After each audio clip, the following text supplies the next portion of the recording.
Alright, here we are, back again, on a Sunday, because, God, I was all sorts of messed up yesterday. Headache, stomach ache, I'm gassy right now, but it should be fine.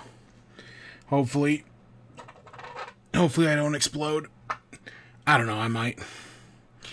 We're already starting later than I wanted to, but sometimes that's just beeth how cookie crumbles. So for the show tonight, we got like 5 pieces of gaming news. We've got like 6 things in WIBE. We have so much shit this week. And then next week we got a Mario movie. And we're not doing Pokemon tonight. I literally just got the notification to open up cards. We'll do that next week. We have way too much shit this week, so I'm not even going to try. We'll try next week. Yeah, we're playing 3D World. My hope is that we beat the game, or, we've beaten the game. I want to go through, I want to get all the pre-post game stuff. Want to finish that, unlock Champions Road. Maybe we'll do the 2 levels. I don't think we're going to do Champions Road this week.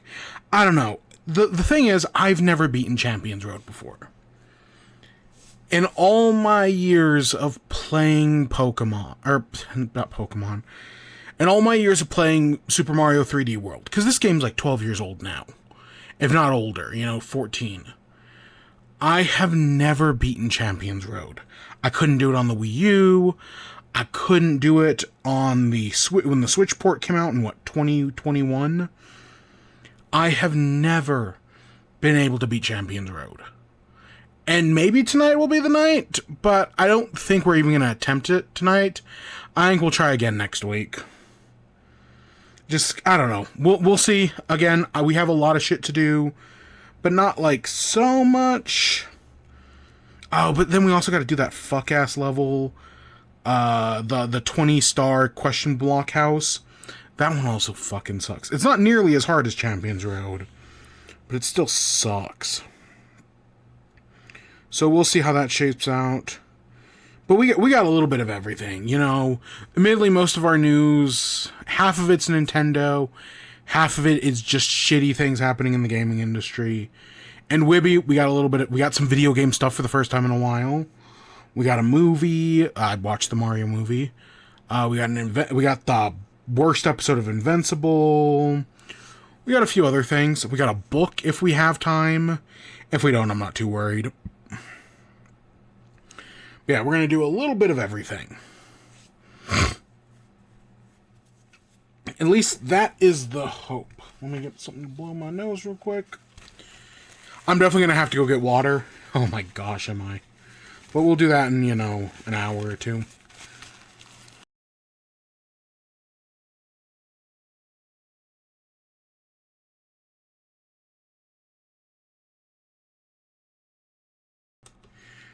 Alright, with that, let me launch back in. I think this is where we were at. God, I hope it was. So if I'm correct, we were entering this world castle. Yeah, we haven't done that level over there. And we're missing the stamp here. So I think that looks right. More or less. Alright, so for gaming news tonight, we got 5 stories. Half of them are like Nintendo related. One's an actual news story. 2 of them are rumors. There have been a lot of Nintendo Switch 2 rumors going around this week. And, I put the first one on here at the start of the week when there wasn't really much news. And while I probably should have just removed it because it's really a non-story, I wanted to talk about it anyways because it was funny. The other one, though, is NateTheHate is back in the news again. No surprise there. So, of course, we got to talk about that. And then the other 2 news stories fucking suck. It's just, hey, guess what? The gaming industry is still fucking shit. And things are going bad. So we got, of course, Epic Games and their massive layoffs. And then PlayStation is increasing their prices, which spells doom and gloom for literally everybody else. So we're going to start with the Nintendo stuff. We'll go, even though all these stories happened at different points in the week, we'll just do the Nintendo ones first, and we'll do the other ones, the actually, like, more important ones.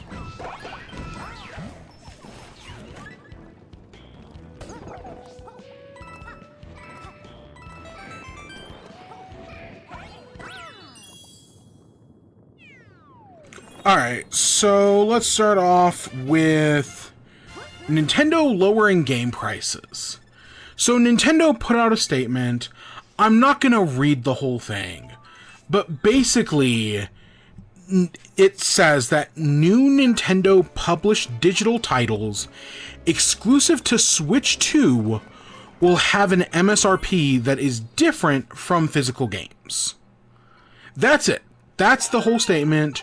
What this means is that Nintendo will sell digital versions of Nintendo-published games exclusive to Nintendo Switch 2 to consumers in the US, and those prices will have an MSRP that is lower than the physical price.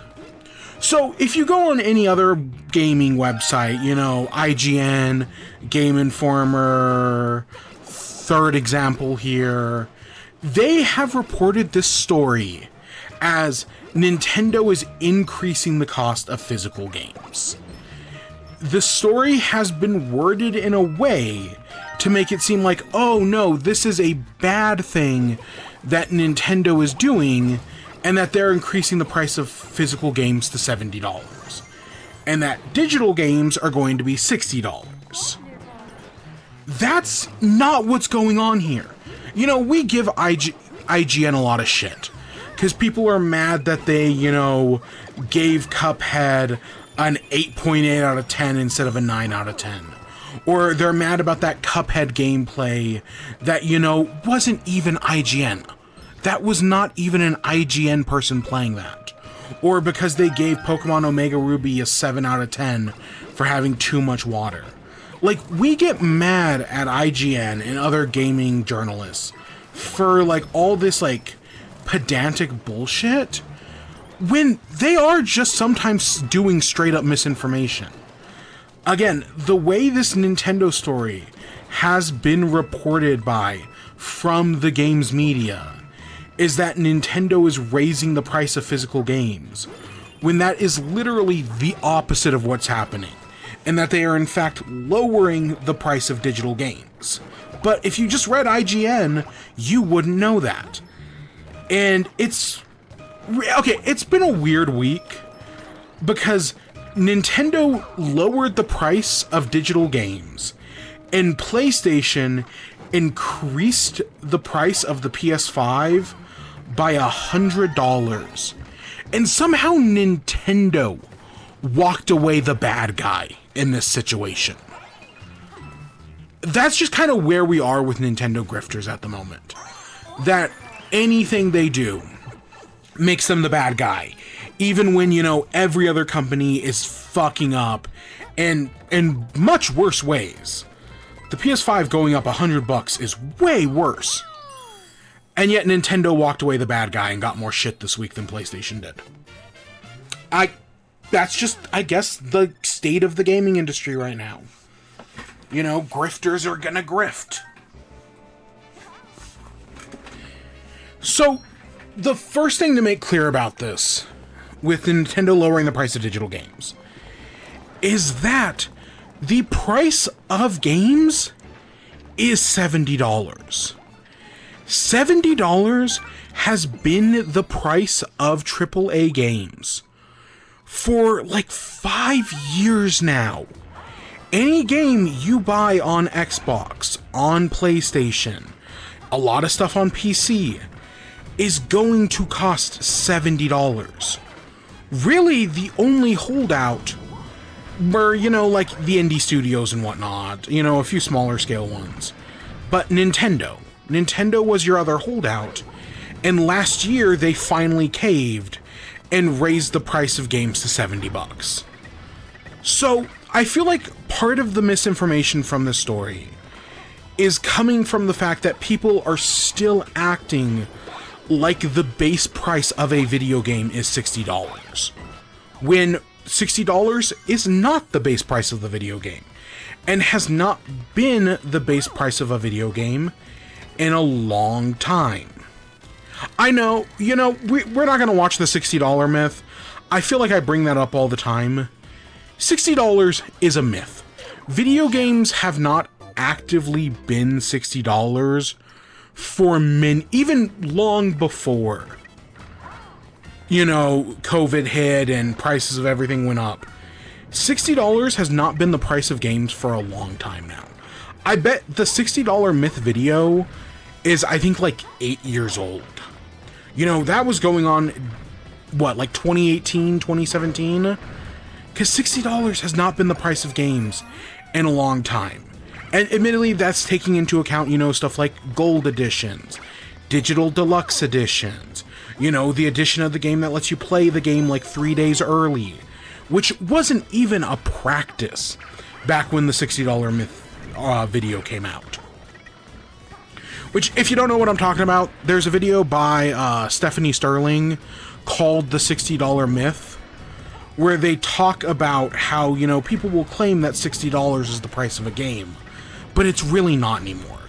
And, instead we have stuff like the Anthem chart, or I know Sega also does a lot of charts, that the gaming industry is upset. They can't just release one version of a game. Everything's got DLC nowadays. There's digital deluxe editions. There's physical collector's editions that don't even come with a physical copy of the game. $60 is a myth. It has been for a long time now. And yet, because Nintendo held out, it's the same thing with people who are, surprised that Nintendo's abandoning the Switch 1.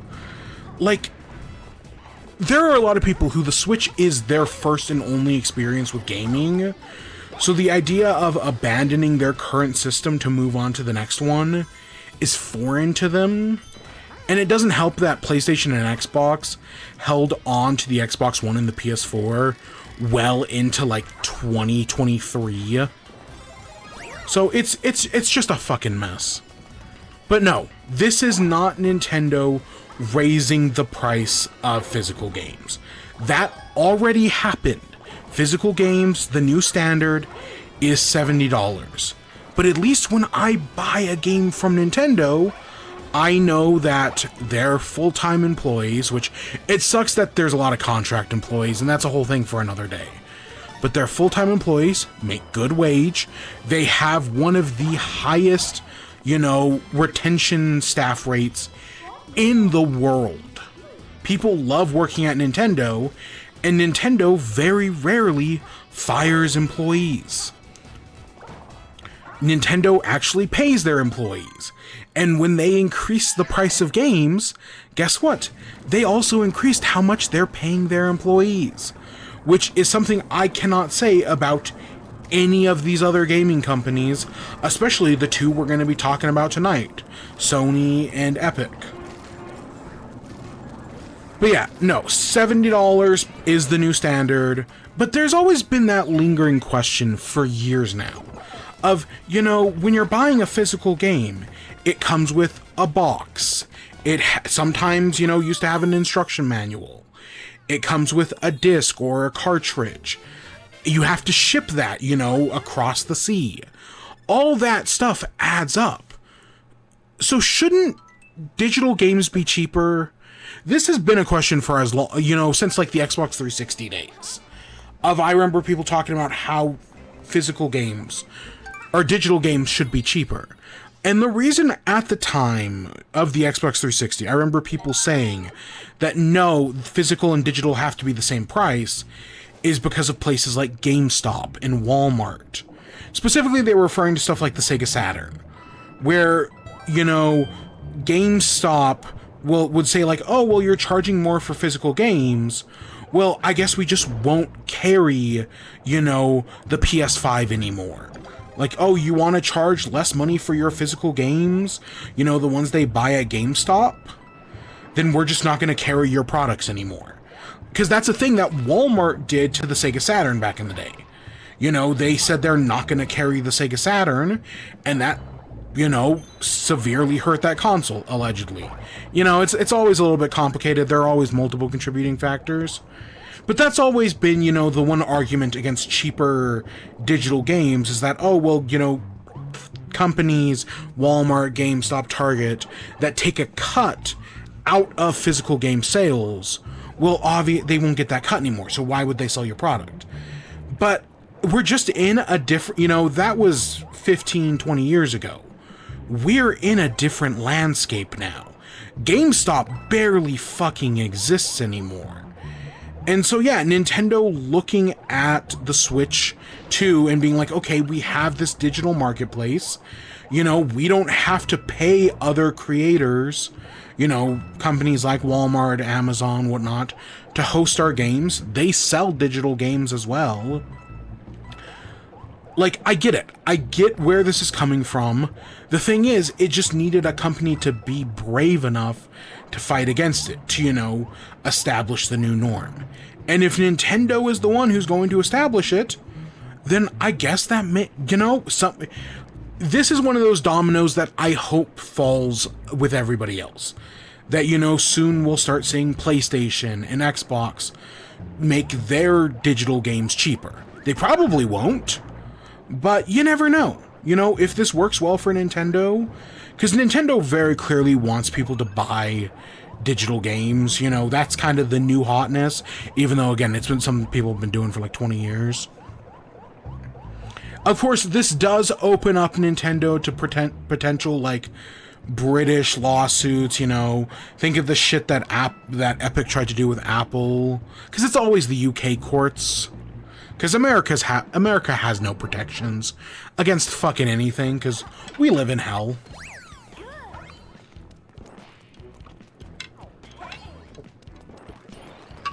So yeah, I don't know where this is going to go. But for the moment, Nintendo has announced that Yoshi and the Mysterious Book, the new Yoshi game that I don't think anybody actually cares about. But hey, you never know, it might be good. I'm not holding my breath or anything. But when it comes out in May, the physical version will be the standard price of $70, and the digital version will be at the reduced price of $60. And so now that leaves it up to the consumer. Because and as far as I know, it is not a game key card. It is a game on the cartridge. So now it's up to the consumer. You know, do you want that cheaper digital game?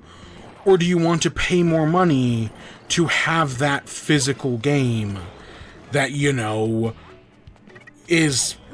Again, they say, well, oh, you own the physical game, you know, you'll have it forever. That's mostly true, but not entirely true. Again, it's complicated. It's true enough, at least. That's, I guess, the important part. Is when you own a physical game that's not a game key card, it's you own it enough.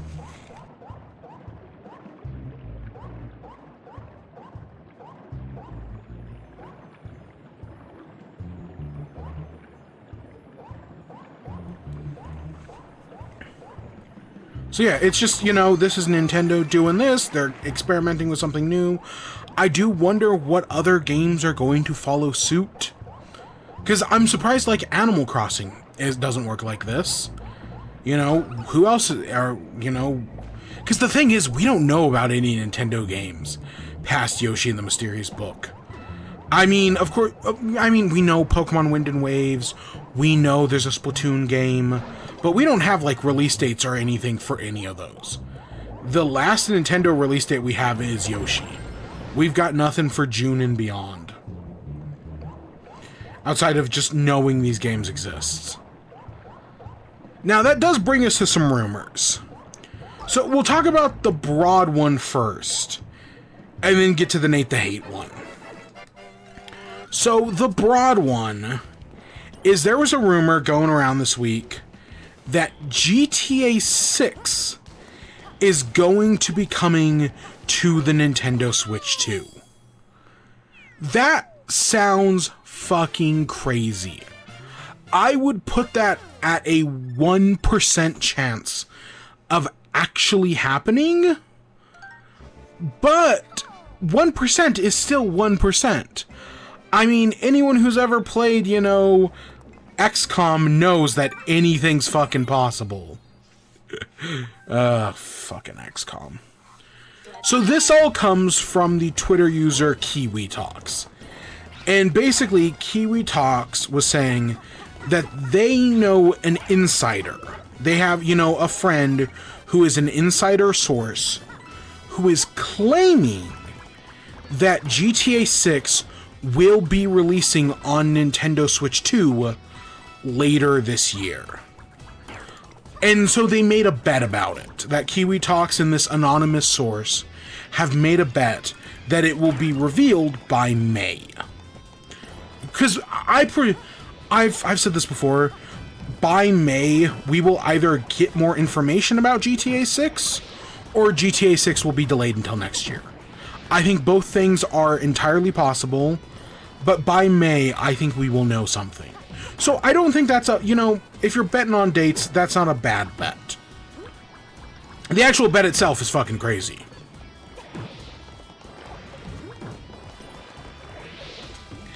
Kiwi Talks themselves have admitted that they're skeptical, but say that their anonymous source actually has a decent track record. And, when recently talking to them, they doubled down on this claim. That, this was a claim they made a while ago, and now they're doubling down on it again, which is where the whole bet comes from. And this is just a direct quote from Kiwi Talks. I have made it perfectly clear from the beginning that although I have a source that thinks GTA 5 is coming to Switch 2, I don't believe him at all. So, my thoughts? I think it's fucking crazy. The idea... Because, here's the thing. I had predicted for years that GTA 5 was going to come to Switch. Because, we saw a lot of other games come to the OG Switch. The big one for me was always Overwatch. Like, Overwatch was this, mainstream, AAA game. And, if that could come to Switch, then anything could. And even Rockstar themselves, who didn't work with Nintendo for years. All of a sudden, hey, guess what? LA Noire is on Switch. Hey, guess what? This GTA collection we're putting out with San Andreas, Vice City, and I think it was GTA 3 was the third one. Yeah, guess what? That collection is coming to Switch. Not only is it coming to Switch, its second best performance was on Switch. The GTA collection sold more units on Switch than I think it did on Xbox or PlayStation. I think the only one that beat it out was Steam. And I could be wrong about that. It's one of those things that I should double... GTA collection sales.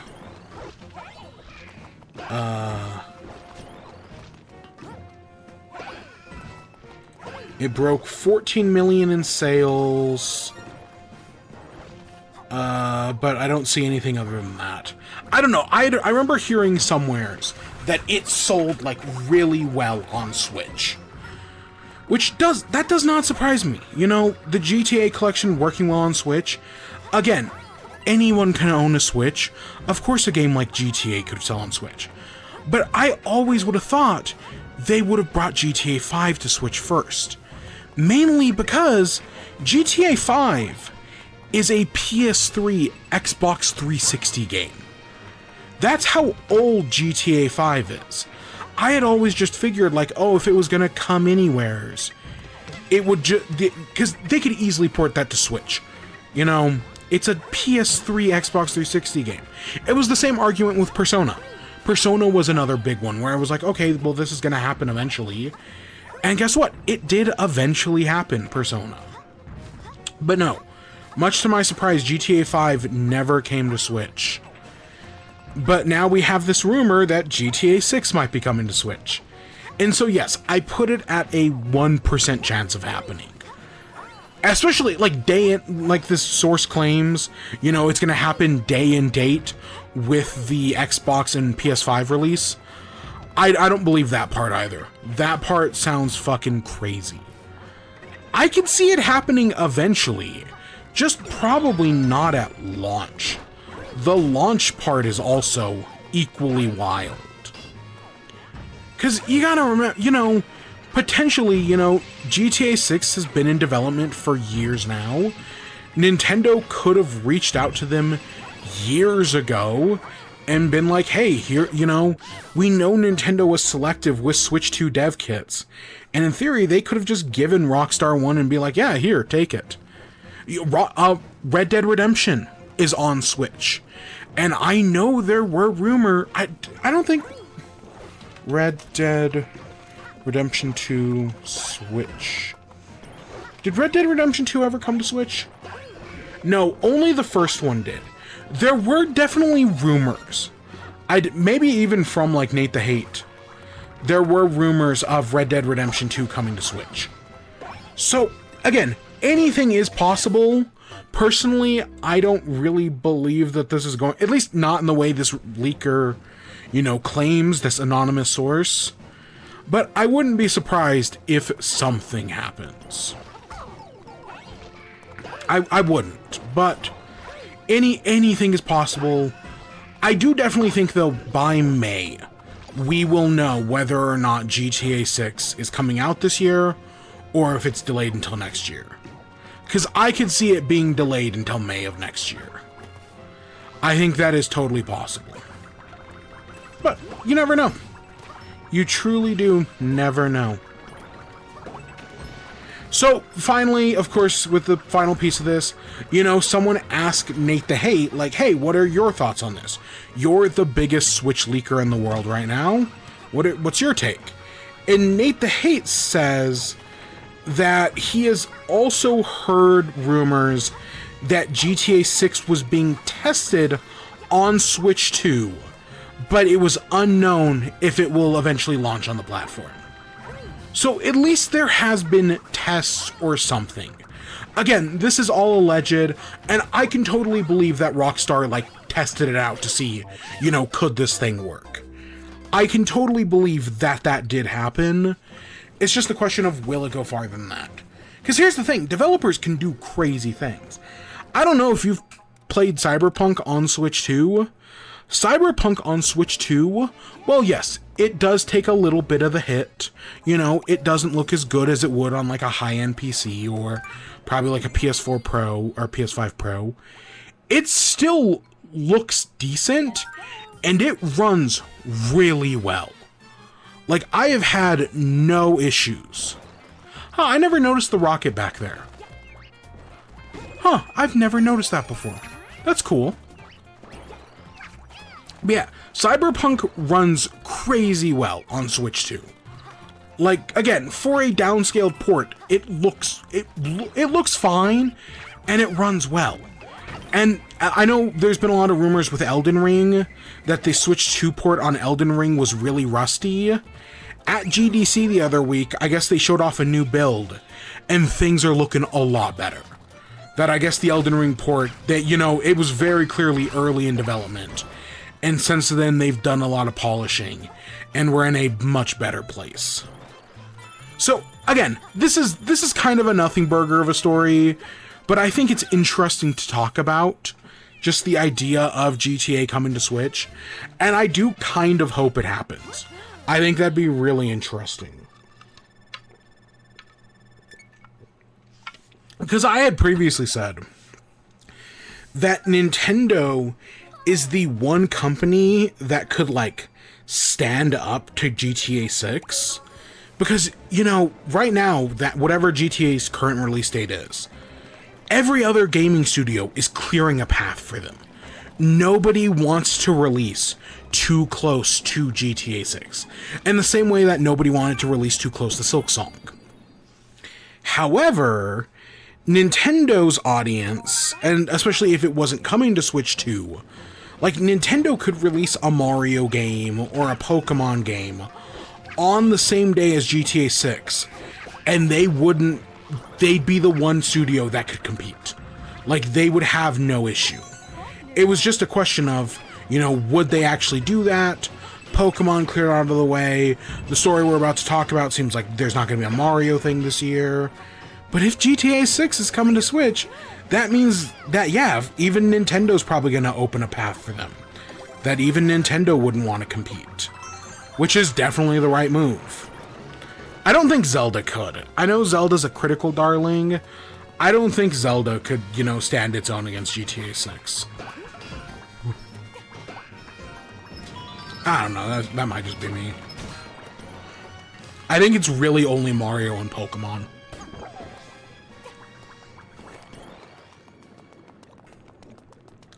Alright, so speaking of Nate the Hate, Nate the Hate this week, like yesterday or maybe Thursday.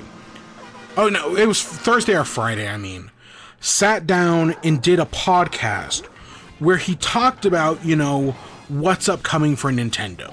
What he's heard, what rumors are going on, and he kind of laid it all out. So I do want to talk about Nate the Hate's new set of rumors. And, again, Nate the Hate does not have a perfect track record. He is not, the Jesus of Nintendo leaks. He's gotten things wrong. He's, said things that haven't come true. Not to mean that they weren't true / aren't true. It's just, things change. I'll give you a recent example, Kirby Planet Robobot. Right? Nate the Hate claimed that Kirby Planet Robobot was coming to Switch, and that allegedly it was supposed to be out last year. That didn't happen. Of course, part of that might have been Forgotten Lands, and we know for a fact that Nintendo will sit on a game for years at a time, just waiting for, the right time. Because that's the same thing with Wind Waker and Twilight Princess. Allegedly, the ports, again, I think Nate the Hate also said this. I could be wrong on this one. But I know, allegedly, the ports of Wind Waker and Twilight Princess for Switch 2 have been done for years now. And Nintendo's just waiting on the right time. And if you had asked me, I would have thought, oh, this would have been the year. This is the year we finally see Wind Waker and Twilight Princess. But Nate the Hate has other ideas, and we'll talk about them. So his first thing is that no, we are not going to be getting a General Direct until June. I was kind of speculating last week that, maybe we will get a Nintendo Direct. Not next week, but the week after. Like, I could see us, we all go see the Mario movie, we have a great time, and then the week after the Mario movie comes out, Nintendo's like, hey, you guys all got a chance to go see the movie? Well, here's a Nintendo Direct talking about our games that are coming out, later this year. Stuff into 2027. And it's during this that they talk about, hey, guess what? You saw Star Fox in the Mario movie? Hey, we're making a new Star Fox game. Hey, you saw the Pikmin? Well, hey, Pikmin 4 is getting a Switch 2 port. Hey, you liked Mario Galaxy? Well, guess what? Mario Galaxy 3. I think that, in my opinion, I thought that was possible. Not very high chance of it happening, but I think it would make sense. But no, according to Nate the Hate, no, we will not be seeing a Nintendo Direct anytime soon, and that we're going to wait until June. Of course, the Nintendo grifters have come out of the woodworks and be like, oh, this is the end of the world. Oh, Nintendo is so fucked. Oh, if we don't get a Nintendo Direct in the next 24 hours, Nintendo's gonna go bankrupt. The grifters do what grifters do and talk about the end of the world. Even though, again, these grifters hate Nintendo. Nintendine fucking hates Nintendo. But, what else are you gonna do? So, yeah, here's the thing. Well, yes, we may not get a General Direct. I could see us getting either a mini Direct, or more likely, a Twitter Direct. Shit. If you don't know what a Twitter Direct is, what I call a Twitter Direct is where instead of Nintendo doing a Nintendo Direct, because they feel like they don't have any big stories, they instead do a bunch of small stories, and they release one each day on Twitter. So things like a Switch 2 version of Splatoon 3, a Switch 2 version of Pikmin 3 and 4, Rhythm Heaven Groove. I feel like all of that could be a Twitter Direct. Potentially, a new Star Fox game. That could come in a Twitter Direct. I feel like Star Fox is a little bigger than that, but it's Nintendo. You never fucking know. Because it was around this time last year that we did get the mini Direct that revealed Tomodachi life in Rhythm Heaven Groove. That was about a year ago. I think it was a year ago this week. Because the Nintendo Switch 2 Direct was a year ago next week. But yeah, no Direct until June. It's not the end of the world. We'll survive. Nintendo is not fucked. Yes, is it kind of weird that we don't know anything past June? Yes, games have been announced, but we just don't have any release dates. Yes, that is kind of weird. But also, it was kind of weird how those games were announced anyways. Like, the fact that Splatoon Raiders was announced over a year ago, and they haven't even said its name once since then, that's kind of fucking weird. Rhythm Heaven Groove is kind of the same thing. They could have put out, a tweet about it or something. And nope, nothing. But sometimes that's just how the cookie crumbles. So what else does Nate the Hate say? So I did not put this in the show notes, but it was revealed this week that in the new Mario Galaxy movie, Star Fox will show up. And he'll be voiced by Glenn Powell.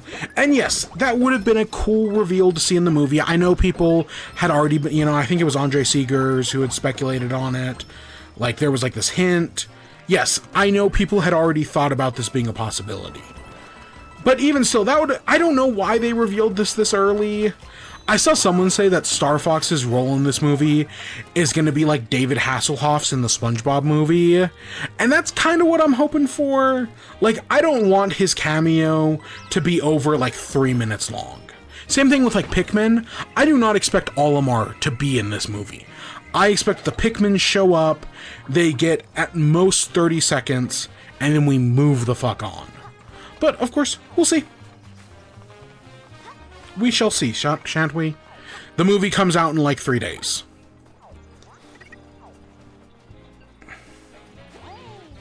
Okay, we can't make this.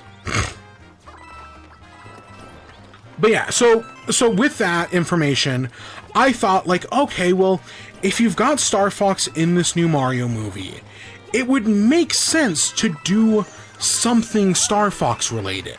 Even if it's just, hey, guess what? Star Fox Assault is coming to GameCube online. Just something. And yeah, according to Nate the Hate, that we will be getting a new Star Fox game sometime this summer. It'll be on Switch 2, it'll use a classic style, visuals are very good, it'll have online multiplayer, and it'll probably be revealed in the next month. And yeah, I could totally see, hey, the Mario movie comes out on Wednesday the next week, hey, Nintendo tweets out, hey, did you guys all enjoy the Mario movie? Did you like Star Fox? Well, guess what? Here's a new Star Fox adventure coming in July 2026. I could see that happening. I will be honest, my one hope is, please, for the love of God, don't remake the original Star Fox again. They have remade the original Star Fox 4 times. Please give us something new. Please. So, I should say, when it comes to me and Star Fox, I have only ever played 4 Star Fox games. I played the original SNES one, which I've never beaten. I played the Star Fox 2 on SNES with part of the Super Nintendo Classic that I really don't have much to say on, and I've never beaten it. I played Star Fox 64, not on the N64, but on the 3DS. I played the 3DS remake of Star Fox 64, and then I played Star Fox Zero, which the latter 2 of those games I did beat. I also played that Slippy Command Center game, but let's not even talk about that. That's it. That's my entire history with Star Fox. I'll be honest. Fuck. I'm not a huge Star Fox fan. Star Fox 64, it was fine. Again, I played it on the 3DS. I enjoyed it fine enough. But it wasn't anything that special. For me personally. Star Fox Zero, on the other hand, had some good ideas, but the control scheme was just so fucked. And it's one of those things where it's like, if they were just to port Star Fox Zero, but give it like a good control scheme, I feel like people would actually like that game. But, you know, it was one of the first games I ever reviewed, actually. Way back in, what, like 2016, 2015? I reviewed Star Fox Zero. That video is fucking garbage. But I did do it. I don't know, do I want I just don't want, you know, don't remake Star Fox 64. Do something with, like, Assault. I don't know, I'll be honest, I've never played Dinosaur Planet, or whatever that game is called, Star Fox Adventure. I've never played Star Fox Assault, and I've never played Star Fox Command. Never touched those games, barely know what they are. But I guess people really liked Assault on the GameCube, and if they were to lean more into that, yeah, sure, why not? Of course, we'll see what ends up happening. They could potentially give it the F-Zero treatment of, you know, oh, guess what, we're just doing an online multiplayer game, Star Fox 99. That's also totally within the realm of possibility. I hope not, but you never know with these things. I don't know, like I said, I'm not a big Star Fox fan. Star Fox is effectively a dead series. Not as dead as, like, F-Zero is, because F-Zero's fucking dead as a doornail right now. But it's still pretty dead. But the idea of them giving it something... I mean, even just it getting a cameo in the Mario movie is already pretty big. But them potentially doing more than that is also huge. So, we'll see how it all plays out. I don't know, I'm a little hopeful. You know, maybe this will make me the one that makes me a Star Fox fan. So what else? Of course, we also, in summer, we have Splatoon Raiders, which was revealed, like, in what, like, April of last year? No, it was revealed earlier than that. It was revealed in, like, March or... Why? I don't know why this isn't working. I don't know why I'm struggling with this. It was revealed in, like, February or March of last year. Splatoon Raiders. And then we just didn't hear it. Okay, it might have been... I don't remember when Splatoon Raiders was revealed. I know it wasn't in a big direct. It was literally a Twitter thing. Where it was just randomly on Twitter, hey, here's the new Splatoon update. Also, we're making a spin-off game. And we haven't heard anything about it since then. It hasn't even been mentioned, really. But I like the idea of it coming out in, you know, June or July. Potentially, you know, it's a spin-off game, so it's probably going to be a smaller thing. I've seen several people say that it's going to be like a survival crafting game. Splatoon's version of, like, The Forest or Raft or, I guess, Ark. Is Ark another one? That's not a terrible idea. I see the potential there. But we just don't know. It's been so long. And yet... This level is driving me crazy. Once we find out more about it, yes, I will be excited. I hope it is a summer release date. Again, we know nothing about June. And if all of a sudden Nintendo drops on Twitter, hey, guess what? Splatoon Raiders comes out in June. Yeah, that'd be cool. I don't think it's going to be a digital-only, cheaper game. I think they're going to do, you know, full-fledged release. But we'll see. Of course, we have Fire Emblem Fortune's Weave, which... allegedly is coming out this year. I guess I could see that in August. Sure, why not?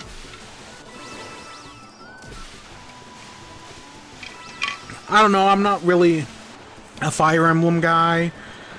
But, you know, we at least know about it. Another game that we know exists is Rhythm Heaven Groove. I made a promise many years ago that I would buy Rhythm Heaven Groove, even though... this fucking... Alright, pause that. I made a promise many years ago that I would buy Rhythm Heaven Groove, even though I lost my sense of rhythm when I fell asleep in a trombone factory. So, I do it. I will do it. I do have money set aside for it. Or at least, you know, I hypothetically factored it into my budget. It's just, when does it come out? Because Rhythm Heaven Groove is one of those things where if it's like a digital only game for like $40, I could buy that. We'll see, of course. You know, maybe it is a bigger thing, but we haven't heard anything about it since, again, March of last year. And finally, another one of those games that Nate the Hate's been on for a while is Switch Sports, that we're either going to get a new Switch 2 Sports, or we're going to get a Nintendo Switch 2 edition of Nintendo Switch Sports that adds in, you know, new sports, new graphics, whatnot. Honestly, I'm fine with either one. Personally, I'd rather have just them updating the Nintendo Switch edition and just add in like 4 more sports. You know, we have golf, basketball, bowling, like 4 kinds of tennis, and soccer. Maybe give us, I don't know, have they ever done like hockey?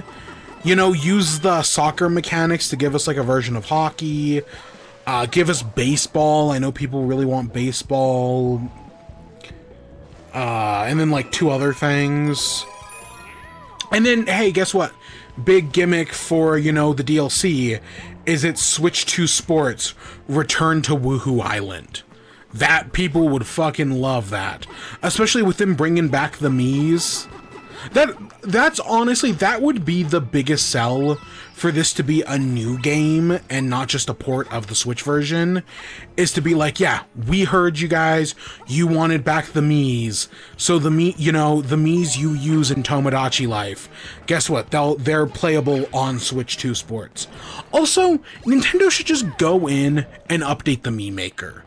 In the Switch's like console settings, there is a Mii Maker, but it's the same Mii Maker we've been using for like 15 years now, even though they have a new one that they built for Miitopia?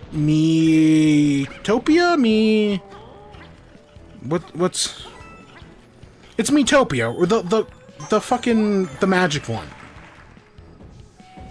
It's not called Miiqua. Whatever that game is. They built a new Mii Maker for that one. Tomodachi Life is using a very similar one.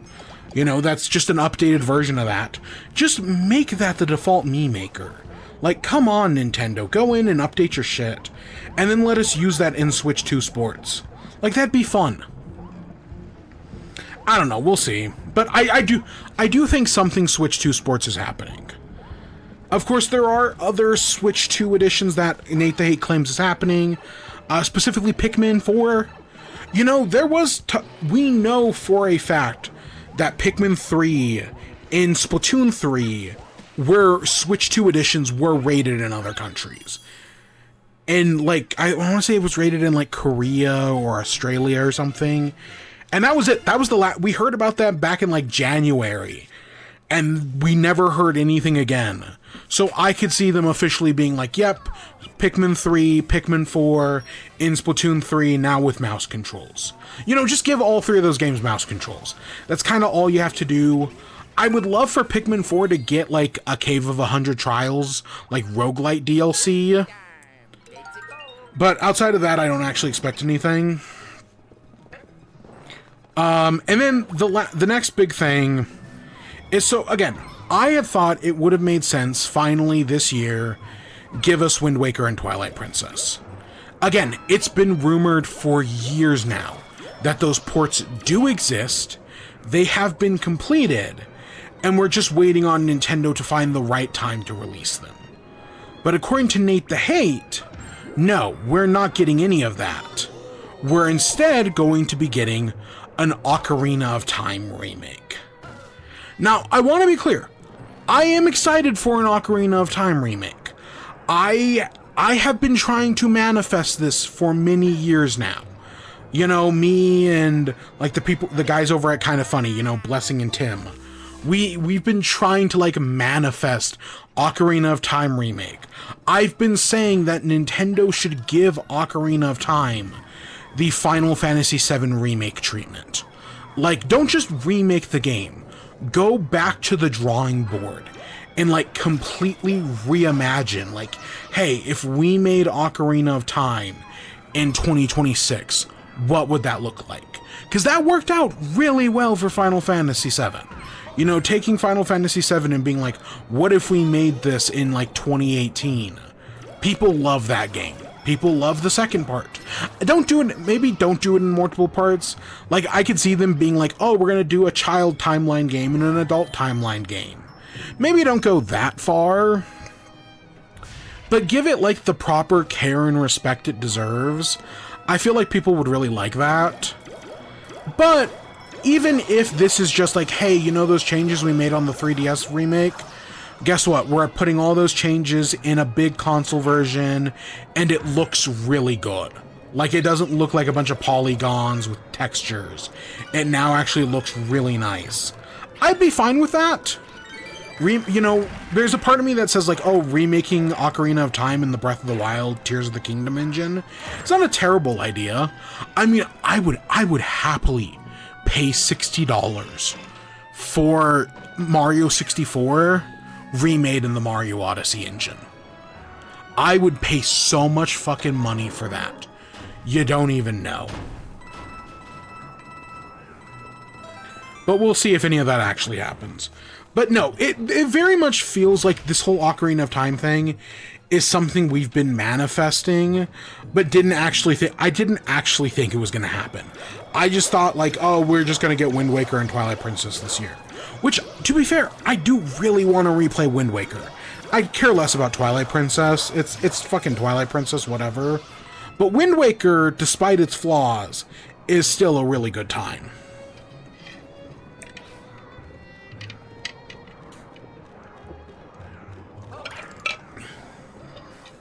And we got two more things.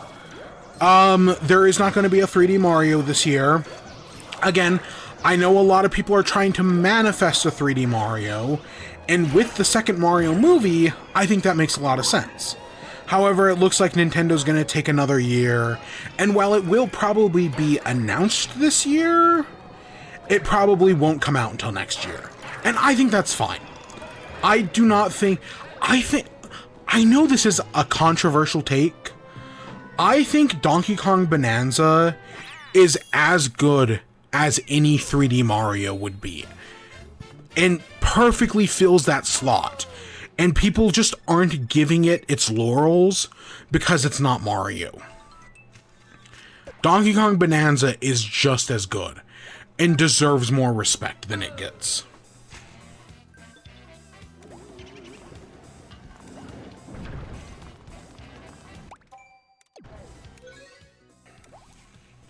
We've only got one more level to do.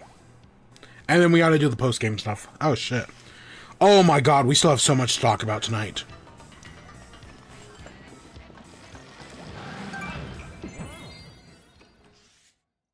The final Nate the Hate thing is just that the Duskbloods, it's coming out later this year. Probably towards the tail end of the year. Yeah, that makes sense.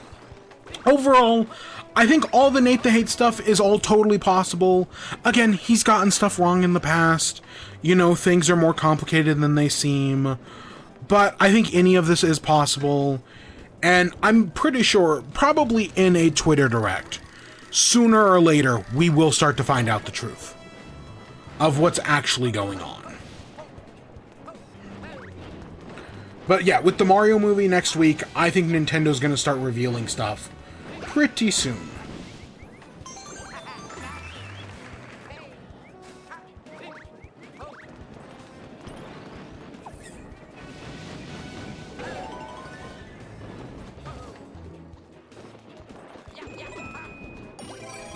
Alright, let's get to the bad news.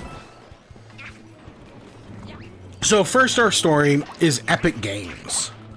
So Epic Games came out this week and announced that they are firing 1,000 employees. Just for context, I think Epic Games is like a 5,000 employee company, 4 to 5,000. So yeah, they're basically firing 1 in every 1,000 employees. Or, 1 in every 4 to 5 employees is being fired. Which is fucking crazy. So in Tim Sweeney, that dickhead, in his official statement, he said, "I'm sorry we're here again. The downturn in Fortnite engagement that started in 2025 means we're spending significantly more than we're making, and we have to make major cuts to keep the company funded. In the coming days, employers will see a stream of resumes of once-in-a-lifetime quality folks. An important thing to understand is that Epic never lowered our hiring standards as we grow, and the layoff wasn't performance-based right-sizing, as companies call it nowadays. And it's a sound bet that anyone with Epic Games on their resume is in the top few % of their discipline." Like, fuck right off. Get a load of this guy. Like, okay, you hear talk from Nintendo. I mentioned this earlier. Nintendo has one of the highest retention rates of any company in the world. And, Iwata famously talked about how employees who do not fear losing their job make better quality products. And that's just not how the rest of the gaming industry works. And you see it. You see how with all these other companies, they're just struggling. Because they're not laying off. And, out of the 1,000 employees that got fired, none of them are executives. No executives took pay. This is their fuck up. The reason we're in this scenario, they're spending more than they're making. Well, yeah, you're getting the fucking Rock to show up in your game. One of the highest paid actors in Hollywood. No shit, you're losing money. And this is the executive's fault. And when push comes to shove, they take none of the blame. Instead, it all goes towards the lowest common denominator employee, or, higher ranking ones that, who've been working at the company for many years. And, they make more money as a result. So Epic Games is getting rid of them to try to, save money. And yeah, it's all just super fucked. Because, of course, the executives and the shareholders, they've got to keep their profits high, even though they're the ones who fuck up. CEOs do nothing. CEOs do nothing. They have never contributed positively to anything. They are just rich people who make themselves richer. And we, the average consumer, get nothing from them. So, of course, on top of, firing 1,000 employees, they're also doing $500 million in additional cost-saving measures. What are those additional cost-saving measures? We don't know. But, potentially it might be less collaborations and whatnot. We'll see. Of course, employees, as we found out, they learned about the layoffs the same time the general public did. They pulled an Elon Musk where people went to log into work and found out that their login credentials wouldn't work. Which is super fucking common nowadays and super fucked up. So who are some of the people they fired? Because, we've been hearing out, so I'm going to highlight the main 3 that everybody's talking about. We have Vitaly Nemushin, who is a character designer at Epic Games, who is responsible for creating Jonesy. If you don't know Fortnite and you're not terminally online, Jonesy is kind of like the main character of Fortnite. When you look up Fortnite character, Jonesy will usually be the first one to show up. And yeah, the person who created Jonesy and a bunch of other characters in Fortnite, they're being let go. You have Evan Kenny, who was the principal engineer on Fortnite, and tons of other Epic Games stuff, because you gotta remember, Epic Games also does the Unreal Engine. And I looked, you can find their resume online, like somebody posted like their LinkedIn resume. It's fucking massive. It's a big resume. They've done so much over their career. It's all really impressive. And then the third one I want to highlight is Nick Blan Blaunka, who was the lead writer at Epic Games. You know, a lot of these storylines they've been doing, yep, they're partially responsible for that. And now they're being let go as well. So, who knows what's going to happen to the story of Fortnite? Of course, on top of all these announcements, Fortnite also announced that they're getting rid of 3 modes from the game. They're getting rid of Rocket Racing in October, Ballistics, which is I think their CSGO thing, in April, in Festival Battle Stage. Now, okay, I don't play Fortnite, but I know I'm friends with somebody who has a kid, and their kid is autistic, and they love the Guitar Hero mode in Fortnite. Like, that's their jam. They play it all the time. And my first thought upon seeing this news was like, oh shit, are they going to be able to, like, is this like the Fortnite festival? Or is this just like the competitive mode? Like, I have no idea. But that was like my first thought. I was like, oh shit, is he going to be okay? Like, that's his like whole special interest thing, is the Fortnite, you know, battle stage. I don't know. We'll see. But that was my first worry. And yeah, and then also, of course, a week ago, Fortnite announced that they were raising the price of V-Bucks.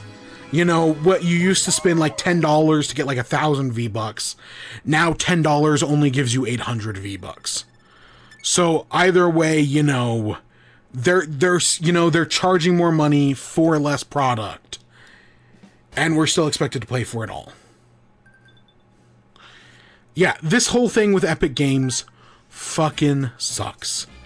This is an awful scenario to be in, but it's where we're at. Alright, I'm gonna go get some more water. I really need to pee.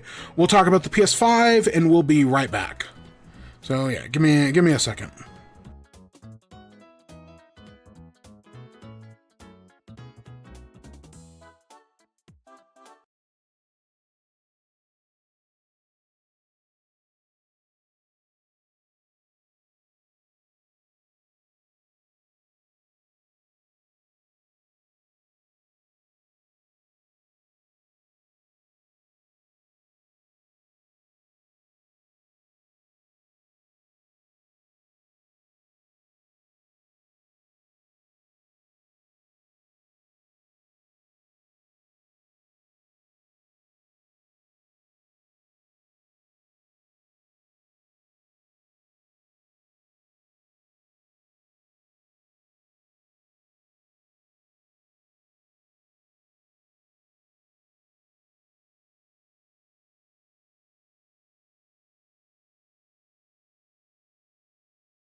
Alright.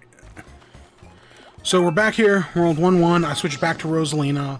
I also turned on a fan because it is so fucking hot. So my goal is we want to beat the last few levels. Because we're not actually missing that much stuff in the post-game. At least I don't think we are. God, we should actually double check. But we're going to do all that. Then we're going to go to World Crown. And we'll do the Captain Toad level. We'll do the other level, the Trial House. And we'll call it a day. So I'm going to get a Fire Flower. Because I'm pretty sure to get the star in the first level that we're missing, we have to have a Fire Flower. Kind of like how we needed the Cat Flower, or the Cat Bell for that Bowser level. I'm pretty sure we need a Fire Flower for this next one. But we'll see. Alright, let's talk about PlayStation. So, PlayStation this week put out a thing that was, hey, guess what? The PS5, the PS5 Pro, and the PlayStation Portal will be receiving a price increase on April 2nd, affecting multiple regions. So the last time we had a major price increase was because of Donald Trump's tariffs. You know, Donald Trump was tariffing a bunch of places, so as a result, I want to say the Nintendo Switch, the Xbox, and the PlayStation all took hits. Now, this new tariff, it is still, you know, partially Trump's fault, but it's now AI's fault. Because, you know, the AI is taking up all the RAM, it's causing the memory shortage, or memory loss, it's something like that, I can't remember the official name. It's causing all these issues, and so now, prices are going up again. And so, at least for I'm only going to talk about the US prices, but in the US, the PS5 is going from $549 to $649. That's a $100 increase. The PS5 Digital Edition is going from $499 to $599. The PS5 Pro is going from $749 to $900 fucking dollars. $900 for a PS5 Pro. Holy fucking shit. That's a $150 increase. And finally, the PlayStation Portal is going from $199 to $250. That's fucking crazy. Like, oh my god. Like, I've seen a lot of people point out that, like, you know, normally 6 years into a console's lifespan, you see the prices decrease. You know, by 6 years into the PlayStation 1's lifespan, it was down to like $99. Within, you know, the PS4, by 6 years, it was down to like $200, $250. Meanwhile, these consoles have gone up by at least 30%. Fucking crazy. But this is the economy. This is the state of the world. The AI bubble is getting bigger and bigger. And it's like, even though, you know, they shut down Sora, they're shutting down Sora, which is, you know, a good sign that, you know, AI fucking sucks, which we all know it does, but, you know, some people love their AI Love Island, Fruit Love Island, or whatever the fuck it's called. I don't know, my TikTok, I occasionally get those Reddit posts that are very clearly AI generated, and I'm fucking sick of them. But no, TikTok loves to give them to me. And we complained about that fucking So Crates thing the other week. I haven't actually seen one of those in, like, since we talked about it. But no, the AI bubble is hopefully bursting. Listen, when the AI bubble bursts, it's gonna fucking suck. Things are gonna get worse before they get better. But when the bubble bursts, I do hope things do eventually get better. But we just don't fucking know. And it's a bubble. There's no way in hell it isn't a bubble. It's just a question of what kind of bubble. You know, is this going to be like the housing market? Is this going to be a whole, you know, Black Tuesday sort of thing? Or is this going to be something else? And we don't know. And nobody knows. And, you know, we try to make the predictions, but they only help us out so much. Nvidia's fucked. I mean, they're holding up the whole economy right now. And that, there's no, if things go wrong, there's no way they're not the first ones to fall. But, you know, it's all these promises that are just lies. You know, everything Sam Altman and all those AI bros say are just fucking lies. It is Sam Altman, right? There's so many grifter boys nowadays that it's so hard to tell.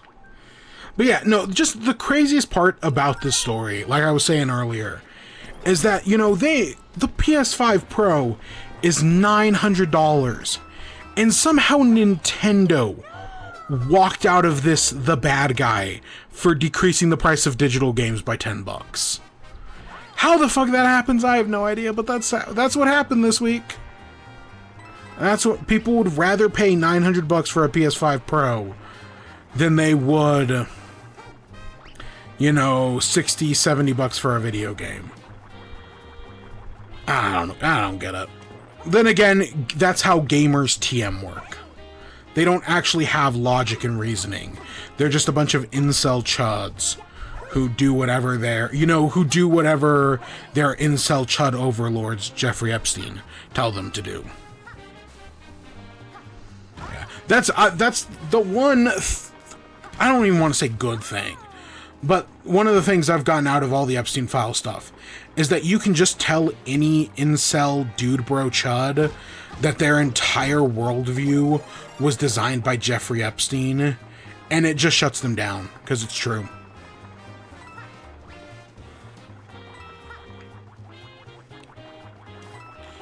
So yeah, that's really all I got. It's a quick story, but it fucking sucks. The gaming is still one of the biggest mediums in the world. It makes more money than movies, televisions, everything else. And it is not taken seriously at all. And things in the gaming industry fucking suck. Because it's all built on temporary success. That, oh, you know, this year we're gonna make more money than we did before. But that money's not gonna last forever. So as a result, we have to fire 1,000 people to just make it look like we're doing better than we were the year before. Even though, again, infinite growth is infinitely inaccessible. We have to pretend like it is. We live in hell. Alright, with that, I guess let's get to WIBE. Okay, with that, I guess let's get to WIBE. So for WIBE, I got a food story, I got 2 video game stories, I watched the Super Mario Bros. Movie, and I took over 5 pages of notes. Are we actually going to get into those 5 pages of notes? I don't fucking know. I'd say at most we have like another hour left in this till we get to Champions Road. I don't want to play Champions Road tonight. I think I save that for next week. But I'll do the other 2 fucking bullshit things. Of course, if we keep playing like this, we won't make it. But I don't know. We'll see how much of that, you know, that 5 pages of notes we get to. But yes, I did pick 5 pages of notes on the Mario Bros. Movie. Admittedly, a lot of that's just like every plot detail. You know, I extensively wrote down the plot. But, that's how it goes. And then we have an episode of Invincible, the worst episode in the show's history. Which, I mean, that's not a crazy bar to clear, but it is a bar they did clear. So we'll talk about that. And then if we have time, I've got a book. And I'm sure there's other shit I have as well that I didn't write down. But I did read a book. I listened to one real quick, actually. Like, I got through that fucker quick. Way quicker than I expected. But yeah, so that's our plan. But let me...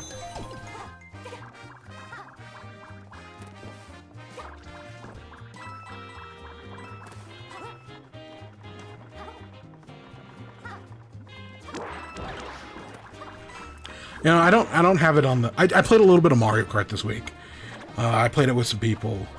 And while I was playing Mario Kart, it was like, oh yeah, you're playing with one hand? And I'm like, yeah, I can play Mario Kart with one hand. Because there are just some video games that I can play with one hand. And Smash Bros. Is not, but Mario Kart is. Not great with one hand, but I can play it pretty easily.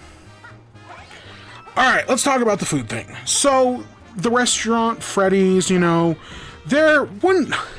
I don't want to say they're a high-end burger place. They're, you know, they're higher than, like, McDonald's, Burger King, or Wendy's. But I don't think they're up to, like, that Five Guys level.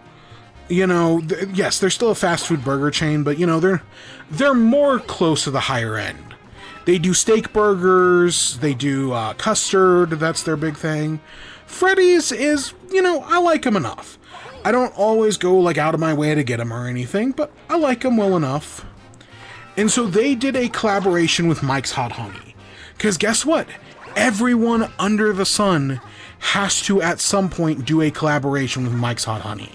'Tis the law of the food land. And so they did their collaboration with Mike's Hot Honey, and they've got a hot honey chicken sandwich, they've got hot honey chicken tenders, as well as they have like a cup that just has some hot honey in it. I've literally got one right here. It's Mike's Hot Honey, extra hot, extra picante, 1 ounce. And so I was like, you know what? Fuck it. I'll try it. They were supposed to have like a shake or something, but mine didn't have that for some reason. So I just tried the hot honey. Let's talk the chicken tenders first. I got a 3-piece. Some of the stickiest chicken tenders I have ever had. They're not like insanely spicy. They definitely have some spice, but it's not like a crazy spice or anything like that. But they, you know, when like KFC did their collaboration with Mike's Hot Honey, my problem was that I could barely fucking taste it. Like, you could barely tell there was honey on these things. Freddy's does not have that problem. They actually have a decent amount. You can definitely tell these things are covered in hot honey. You can taste it. It's got the sweetness. It's got the spice. It's not bad. Again, nothing I'd go out of... Conceptually, I really like hot honey. And execution, it's okay. But yeah, the tenders, they were just very sticky. Because, you know, it's honey. The chicken sandwich was a little better. Again, it has that spice, but it's got, you know, the sauce on it. It is sticky, but, you know, that's a little bit more manageable. Overall, I thought it was okay. Again, conceptually, I really like it, but in execution, it's whatever. I don't think I'd go out of my way to get it again anytime soon. But I will say, of all the hot honey collaborations we've had in the past, like, year or year and a half, this is one of the better ones. Like, again, unlike KFC, who you can barely fucking tell they put anything on. No, they did not skimp out. They put the fucking sauce on. And I give them credit for that. I give them credit for selling, like, a sauce packet. Or, you know, a little tub. The tub, it's okay. I got it with some of the cheese curds. The cheese curds are fine. The hot honey in the cheese curds are also fine. Again, it's not something I'm going to go out of my way for. But, yeah, it's decent. I like that they do actually do, again, a packet, because most places don't. You know, whenever they do the hot honey, it's just, oh, here's a drizzle of the sauce, let's call it a day. Like, them giving a packet actually goes a long way. So, I will give them credit for that. They did actually do that. Overall, again, if you're going to Freddy's, if you're curious, yeah, it's worth your time, but I'm not gonna, like, go out of my way again to get it. And that's literally it. I don't think that's my only food thing. I think there was something we forgot to talk about last week, but I can't fucking remember. It wasn't a Pop-Tart. I don't remember. There was something last week that we were going to talk about, and I just forgot to put it in the notes. So I think that's the only thing we have. I know next week we'll have a K-pop Demon Hunter meal at McDonald's, and I think Jack in the Box is doing sliders. So next week we'll probably have more stuff to talk about. But this week, And that's fine. You know, most of this hot honey thing happened like weeks ago, and I only just got around to it. I feel like there's something I'm forgetting, though.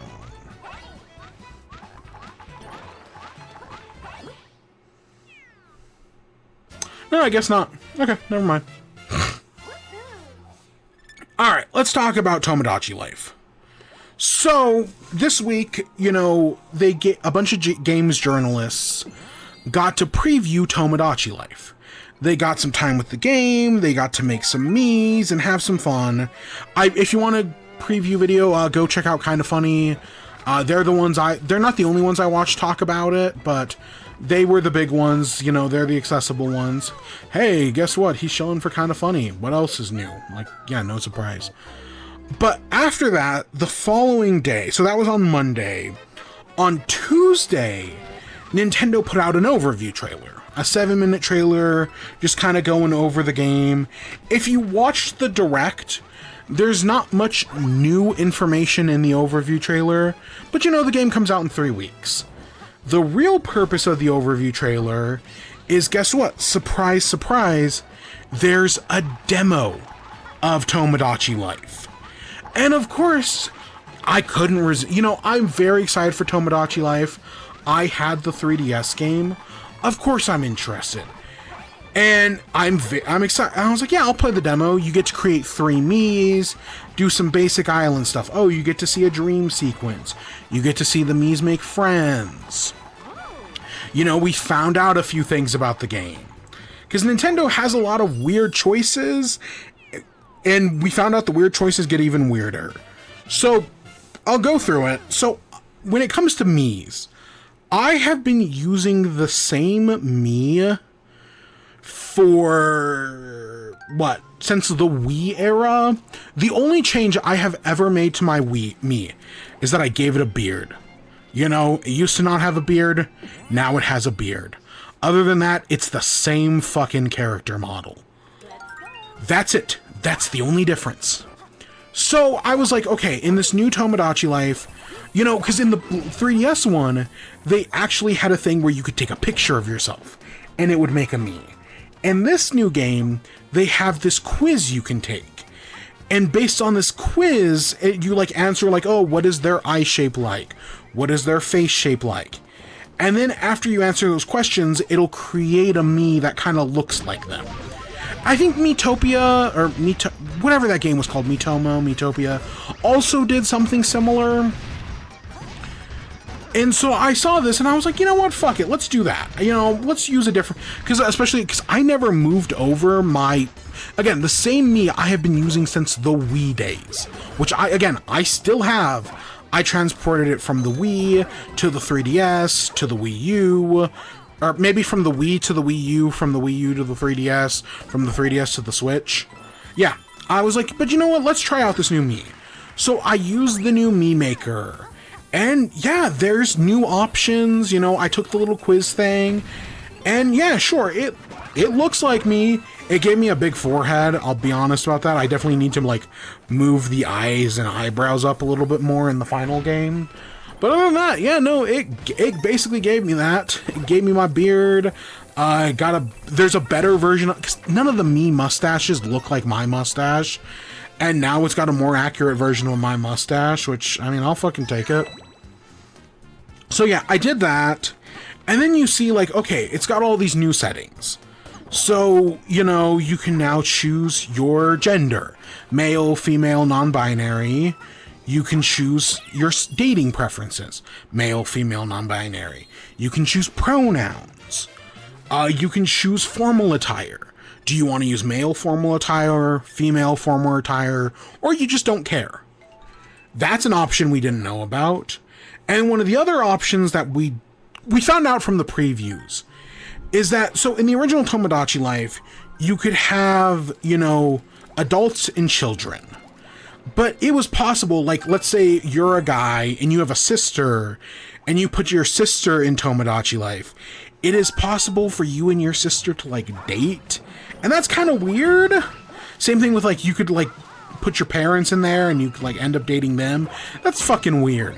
So in this new game, they've added a relationship system where you could go in and be like, hey, this me is the brother of this other me.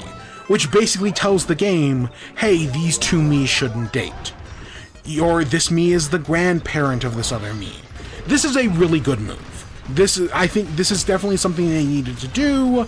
You know, get rid of all those incest possibilities. Good decision, Nintendo. They also allow you to do partners. So you could say, like, hey, this me is the partner of this other me. Now, that does not guarantee that they're, like, going to date or anything.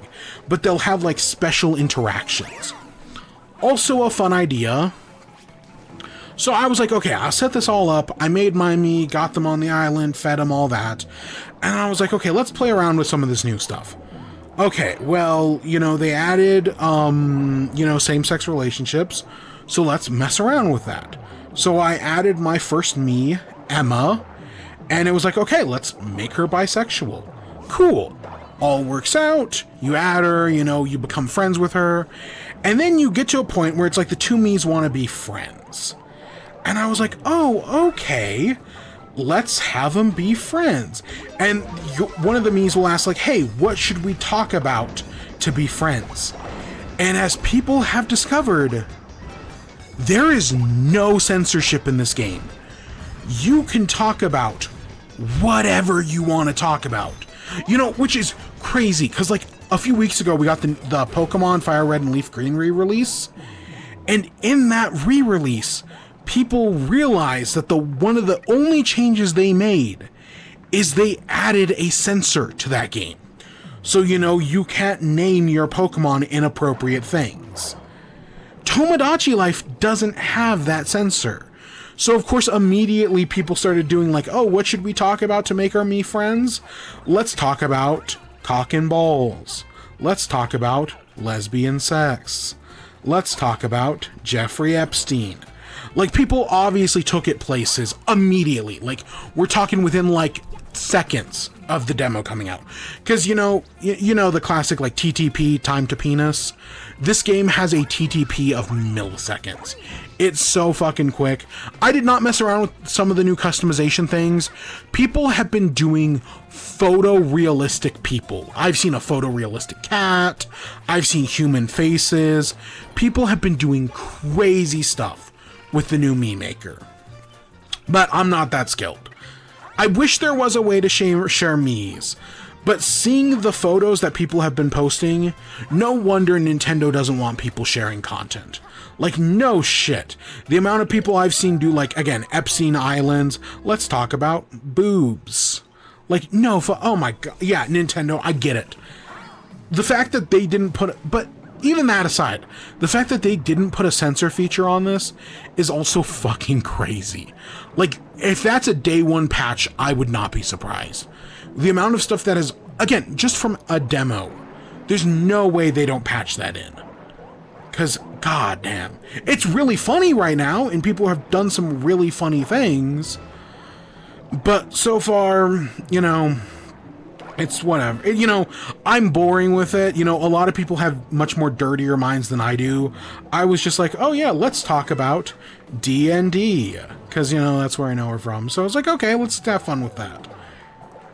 And so I created that me, and, you know, then a little bit later, it's like, okay, let's make your third and final me of the demo. And I'm like, okay, let's add in Emma's partner, Rebecca. Okay, boom, bada bing. Hey, I'm going to code her as partners, you know, that they're together. And we'll see where it goes from there. The game, again, says they'll have special interactions together. What that looks like, I have no idea. But, you know, that's something we got to find out in the final release. But yeah, you play around for a little bit, you know, your Miis become friends, but eventually the demo ends when all the Miis go into their houses, they refuse to leave, and they just say like, oh, well, I cannot wait for the game to release. You can do this thing in the full game. And it's like, okay, that'll be fun. My one big takeaway from this demo is, God, I'm just so fucking excited. Like, the amount of stuff we've already seen on Tomodachi Life that, again, people have done with just the demo. I am so excited. And I cannot wait for this game to come out. I'm ready. I'm right here. It sucks that we still have like 3 weeks. That sucks. I'm ready to play this game now. I will not be streaming it. I've already said that. I'm not going to be I did something special for Animal Crossing. Even though I was a big fan of Venny Vinesauce's Tomodachi Life series. I'm not doing anything special for Tomodachi Life. I did watch Venny's video on Tomodachi Life, of him playing the demo. It was okay. You can definitely, the Venny Vinesauce who made the original Tomodachi Life series is, for all intents and purposes, dead. And now he's grown up. He's evolved. Okay, he hasn't grown up that much, but you get my point. He's a different man nowadays. And it's like, yeah, we're not going to get another series, but maybe there'll be some fun things. It just sucks that he has to create all the Miis himself. Because back in the day, you would just scan QR codes people could send you, and you'd easily be able to add, like, Peter Griffin, or Carl, or, Cheeseburger to the game. And now, nope, no QR codes, no nothing. Add back QR. Again, I don't need online sharing. Like, yes, would I love, like, a Mii Plaza, not everybody votes, whatever the Mii tour, what thing was. I would love something like that, but honestly, QR codes are enough. That's kind of all I need. There are, of course, ways to get around stuff like that. People will inevitably do tutorials, but it could be better. But also, I get why Nintendo did what they did. And clearly, the fact that I've already seen a bunch of videos and clips, literally people just recording their Switch screens on their phone. Yes, the whole worry about, like, yeah, Tomodachi will live and die by its viral marketing. Because that's what I thought about. I only played the first game. Or, Tomodachi Life, first game, you know what I mean. I only played that one because of people like Game Explains and Venny Vinesauce. If it wasn't for their YouTube videos, I would have never checked out the game. And I worry that, because of Nintendo's limitations, people aren't going to check out the second one. But I think we'll be fine. I think we'll be fine. I'm not really worried. Because already in the past, like, day or two, I've seen plenty of stuff. This isn't going to slow people down as much as they think. But yeah, I'm very excited. Again, we're like 3 weeks away. I'll be there day one. This isn't like Pokopia. I will be there day one for Tomodachi Life. Promise. 1000%. Alright, let's talk about the other video game I played, Super Mario Wonder. So Super Mario Wonder got its Switch 2 edition this week, which includes its new DLC, Meetup.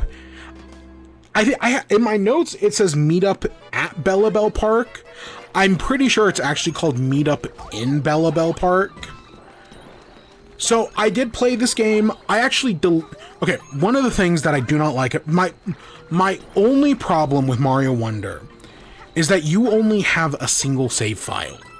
Every other Mario game since, like, the SNES, oh god, maybe even Super Mario Brothers, like 2 or 3, has had multiple save files. But for some reason, Super Mario Wonder only has one save file per profile. There was a part of me that hoped with the DLC they'd give you a second save file. No, they didn't. So I actually just deleted because when I Let's Played it on stream, I literally created a new profile called Goober just to play it. I was just like, I'm not going to create a new profile. Fuck it, I'll just delete mine. So I did. And I restarted the game from scratch, and I have actually beaten it. Since, Wednesday when it came out, I have fully beaten Mario Wonder. I've done the single player stuff, I've done a little bit of the multiplayer. So my overall thoughts, Mario Wonder might be the best 2D Mario game.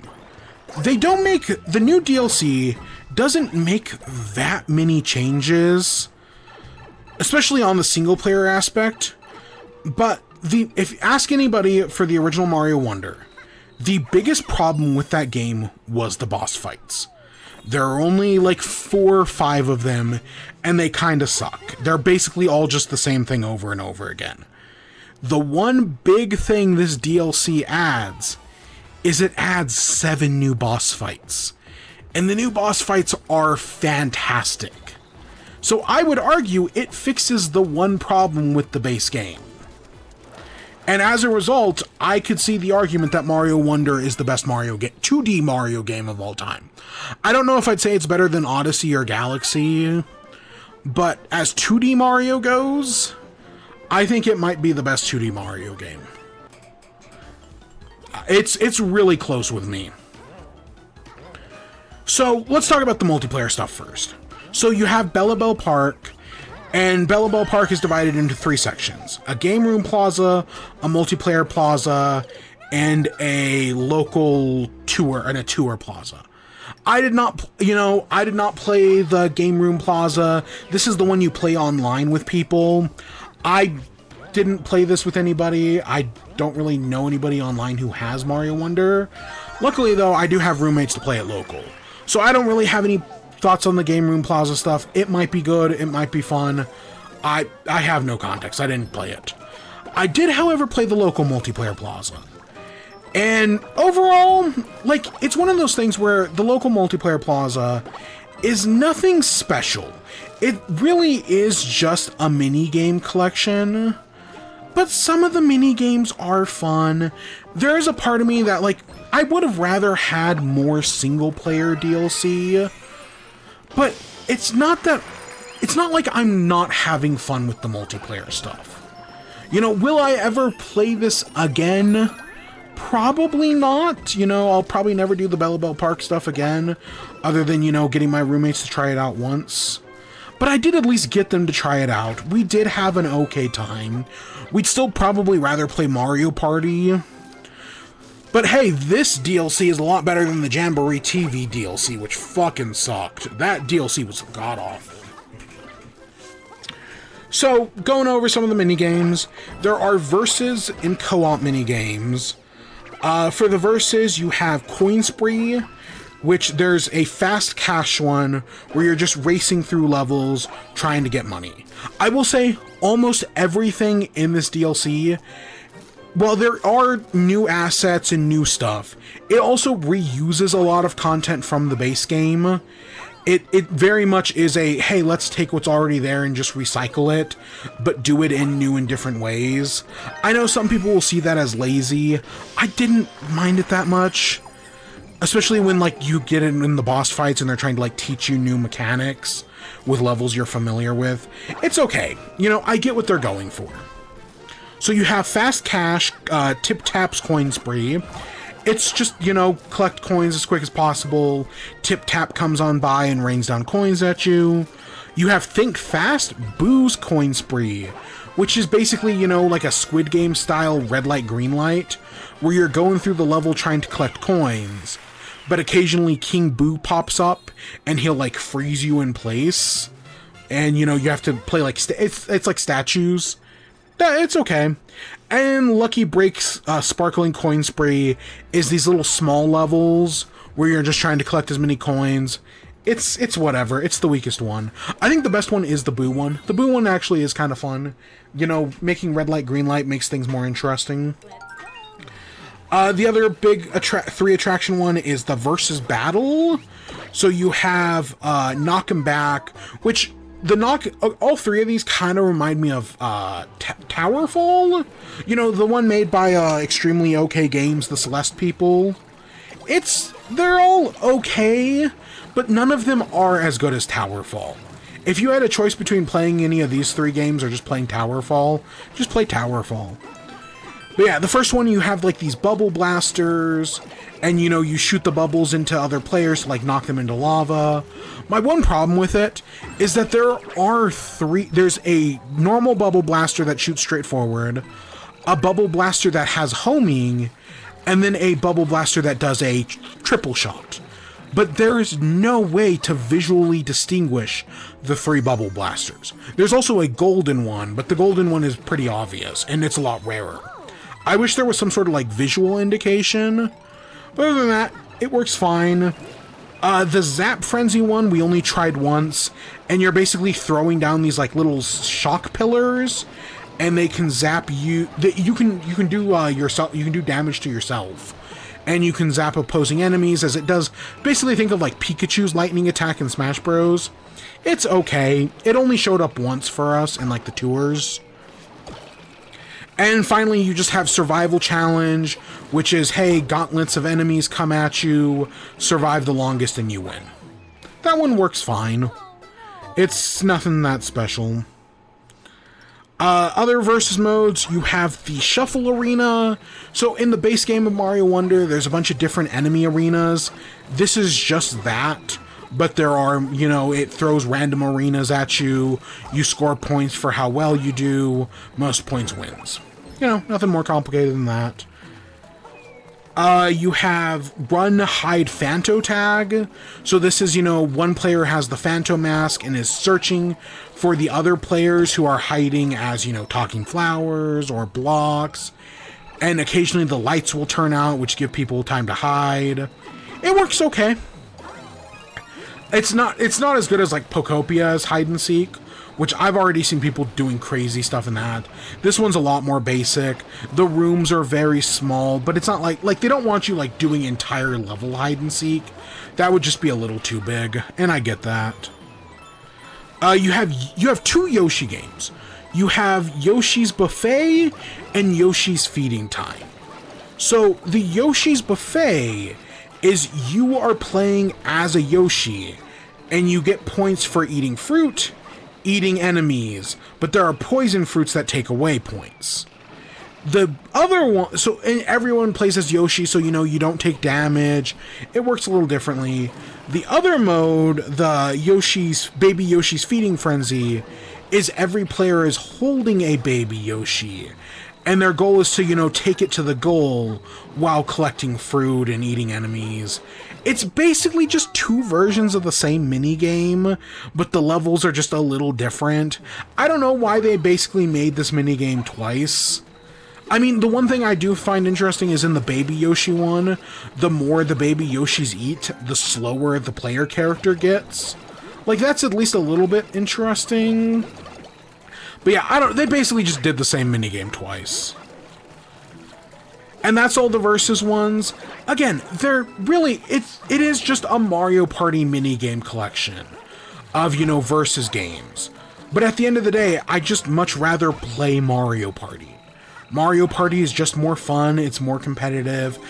There are a decent amount of levels. I mean, it's not like an insane thing, but, each challenge probably has like 5 to 6 levels each. Which, again, it's not a lot, but it's more than I expected. And then that takes us into the co-op ones. I think the co-op ones are a lot more interesting. So you have coin and jump count, where you and your teammates have to work together to get to the end of a goal, and you either collect so many coins, or you have to do it under a certain number of jumps. So you'll have like a level and there's like 4 of you, and it'll be like, reach the end of the level within 96 jumps. And you just got to keep track of it, every player can only do, 25 jumps, and one player can only do, 23, 2 players have less, just something like that. And then the coin one is your goal is to get basically exactly like 30 coins, your first thought, at least the first time we played it, was like, oh, let's just get all of our coins immediately, and then spend the rest of the level avoiding coins. That is not the right way to do it. We quickly got all of our coins, and then we just kept bumping into coins. It reminds me of, CF Gaming and all those others back in the day, playing Mario games while trying not to collect any coins. And there are some challenges like that as well, I'm pretty sure. It's interesting. I do like it. It's, again, it's just remixing already existing levels in the game, but adding a fun twist to it. Like, there's a part of me that's like, if they had just made this a thing where it's like, hey, here's a challenge level in the base game where your goal is just to beat every level, but under a certain amount of jumps and a certain amount of coins, and you get like bonus coins for doing it. That would actually be kind of fun, you know, if it wasn't tied to like a multiplayer minigame. It would definitely be a challenge, but it'd be interesting. You have the jump challenges. So there's one where the sinking puffy jump is where you're on a platform and coins and enemies are dropping from the sky, and you've got to just clear them all out so that way the platform doesn't give way beneath you. And then the other one is the pumped up jump. So this is like the Ninja's timer challenges.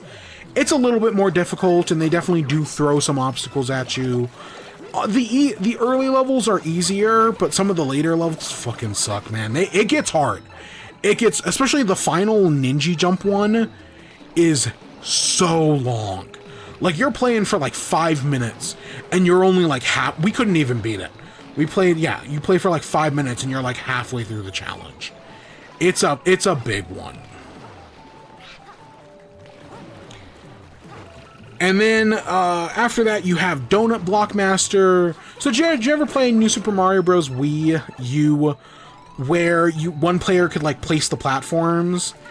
It's kind of like that, but whereas with the Wii U version, you know, the person doing the platforms was trying to kill the other players. That wasn't the goal. That was just what ended up happening. And this one, no, it's, you know, the players are trying to create a path for the other player to get to the goal. Some players are making paths, some players are, you know, running through obstacles. I recommend always having two. You need at least one of each, but I would recommend having at least two people who are doing the obstacle course, because if one person dies, the other one can continue on. Whereas if you're only having one runner and two platformers or three platform people, it quickly can go out of your favor if just the one person dies. But no, this one's actually kind of fun. Again, it's taken that Wii U thing.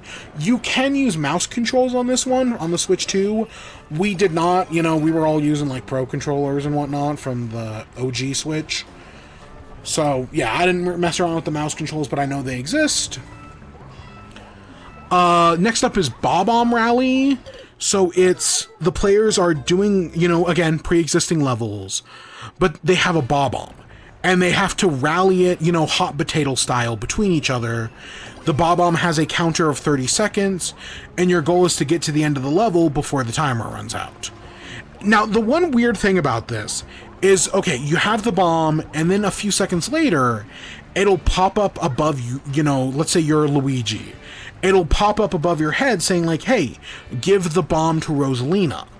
There is no button to throw the bomb. After a few seconds, the bomb just automatically throws itself. Same thing if you like give the bomb to the wrong player. After a few seconds, the wrong player will just automatically throw the bomb. I kind of wish there was just a throw the bomb button. Like, you're kind of relying on the game to throw the bomb for you. And it just feels like when you see the other players, like, picture, like, again, Luigi throw the bomb to Rosalina, you kind of want to just immediately throw the bomb, but the game will not let you. Again, it throws the bomb for you, and you just hope you're facing the right direction, and that, you know, you're not throwing it into lava or whatever, because if you throw it into lava or down a pit, it instantly explodes.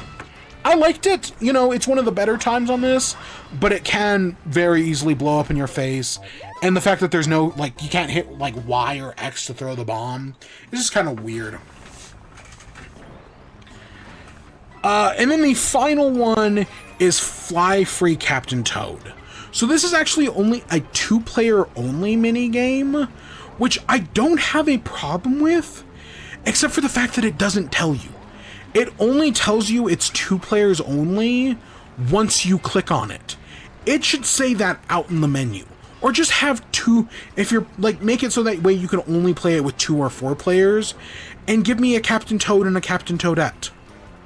But so the gimmick of this one is that one player is controlling Captain Toad, who's walking, you know, back and forth. But if you don't know Captain Toad lore, Captain Toad cannot jump. So instead, he's holding onto a bird named Plucky, who is able to jump and do like a flutter jump like Yoshi or the new power-up. And that's actually very interesting. So you have one person, running through the level, and then the other person who's controlling the jumping. This is something that, people have been able to do for a long time now. You can do this on Switch by just sharing Joy-Cons, but they're making it an official mode, and I actually thought it was really fun. Trying it out with different groups of people. It just sucks that, there's 4 of us, and we can only do 2 players, and the other 2 have to be, like, spectators. Like, that's kind of dumb. But other than that, I think the mode actually works really well. And I did enjoy it. It really... I know we're not getting a new 3D Mario this year. I do... Whether or not NateTheHate is, actually accurate, I don't think we're getting a new 3D Mario. But I would love a new Captain Toad.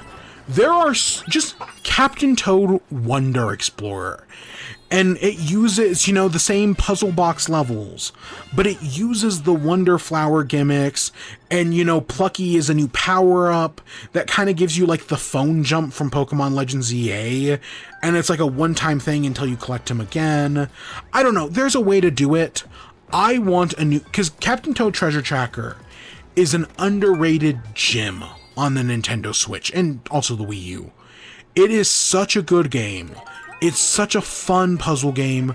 I highly recommend Captain Toad Treasure Tracker. If you have never played it, but you kind of like Mario and whatnot, it is so worth your time. And so, I really want a second Captain Toad. And seeing all the things they've done with Captain Toad and Mario Wonder, please, give me Captain Toad 2. I think that's such a good idea. I think there's so much potential. It's just a question of, will they do it? But no, so I enjoyed that one. So the final thing in the Bellabel Park is the Tour Plaza. So this is like the opening area, where basically instead of you picking the mini games, this kind of works like some of the stuff in Mario Party, where they like select a bunch of mini games for you to play, and you all kind of work, you either work together or work apart, because there's a co-op version, a free-for-all, and a team version, where you're playing through these games, and, you do rounds of 1, 3, 5, or 10. It's it's basically just a curated list. You can choose the difficulty, easy, hard, medium, and random, and you just play through the attractions. It's super simple, works very well. This was the primary thing we played. We primarily just went in and did like 5 rounds, attraction tour, random difficulty. That is maybe the best way to experience this stuff. That's what I'd recommend anyways. But yeah, overall, with the multiplayer Bellabel Park stuff, I had a good time. Again, I didn't play the game room stuff. I don't know if I will ever play it again. If it had just been, if this had just been the new content, because you're paying $20 for this DLC plus upgrade. If this had been the new content, I would be like, nah, it's not worth your time. It's kind of fun, but it's really not worth your time. However, we did get some single-player stuff. So there's another region called Camp Central. So you find this, if you restart your game, which I do highly recommend. If you're going to play Mario, if you played it when it came out, or, even later on, I highly recommend just restarting your game, and because you get to explore this stuff as you go. But early on, you unlock the Camp Central. And here you find Captain Toad, and the Koopalings show up, and they steal the Bellabels. You have a little mini boss fight where you get to use the new power-up to defeat the Koopalings. And it's fine, it's simple. And then after that, in each of the game's subsequent worlds, there's a new Koopaling boss fight. So I remember when I'm gonna have to go do that. I remember when Mario Wonder came out, I was like, oh yeah, there were some people who were like, the boss fights in this game are bad. I agreed. But some people were like, oh, if they had put the Koopalings in Mario Wonder, that would have fixed the game. I disagreed.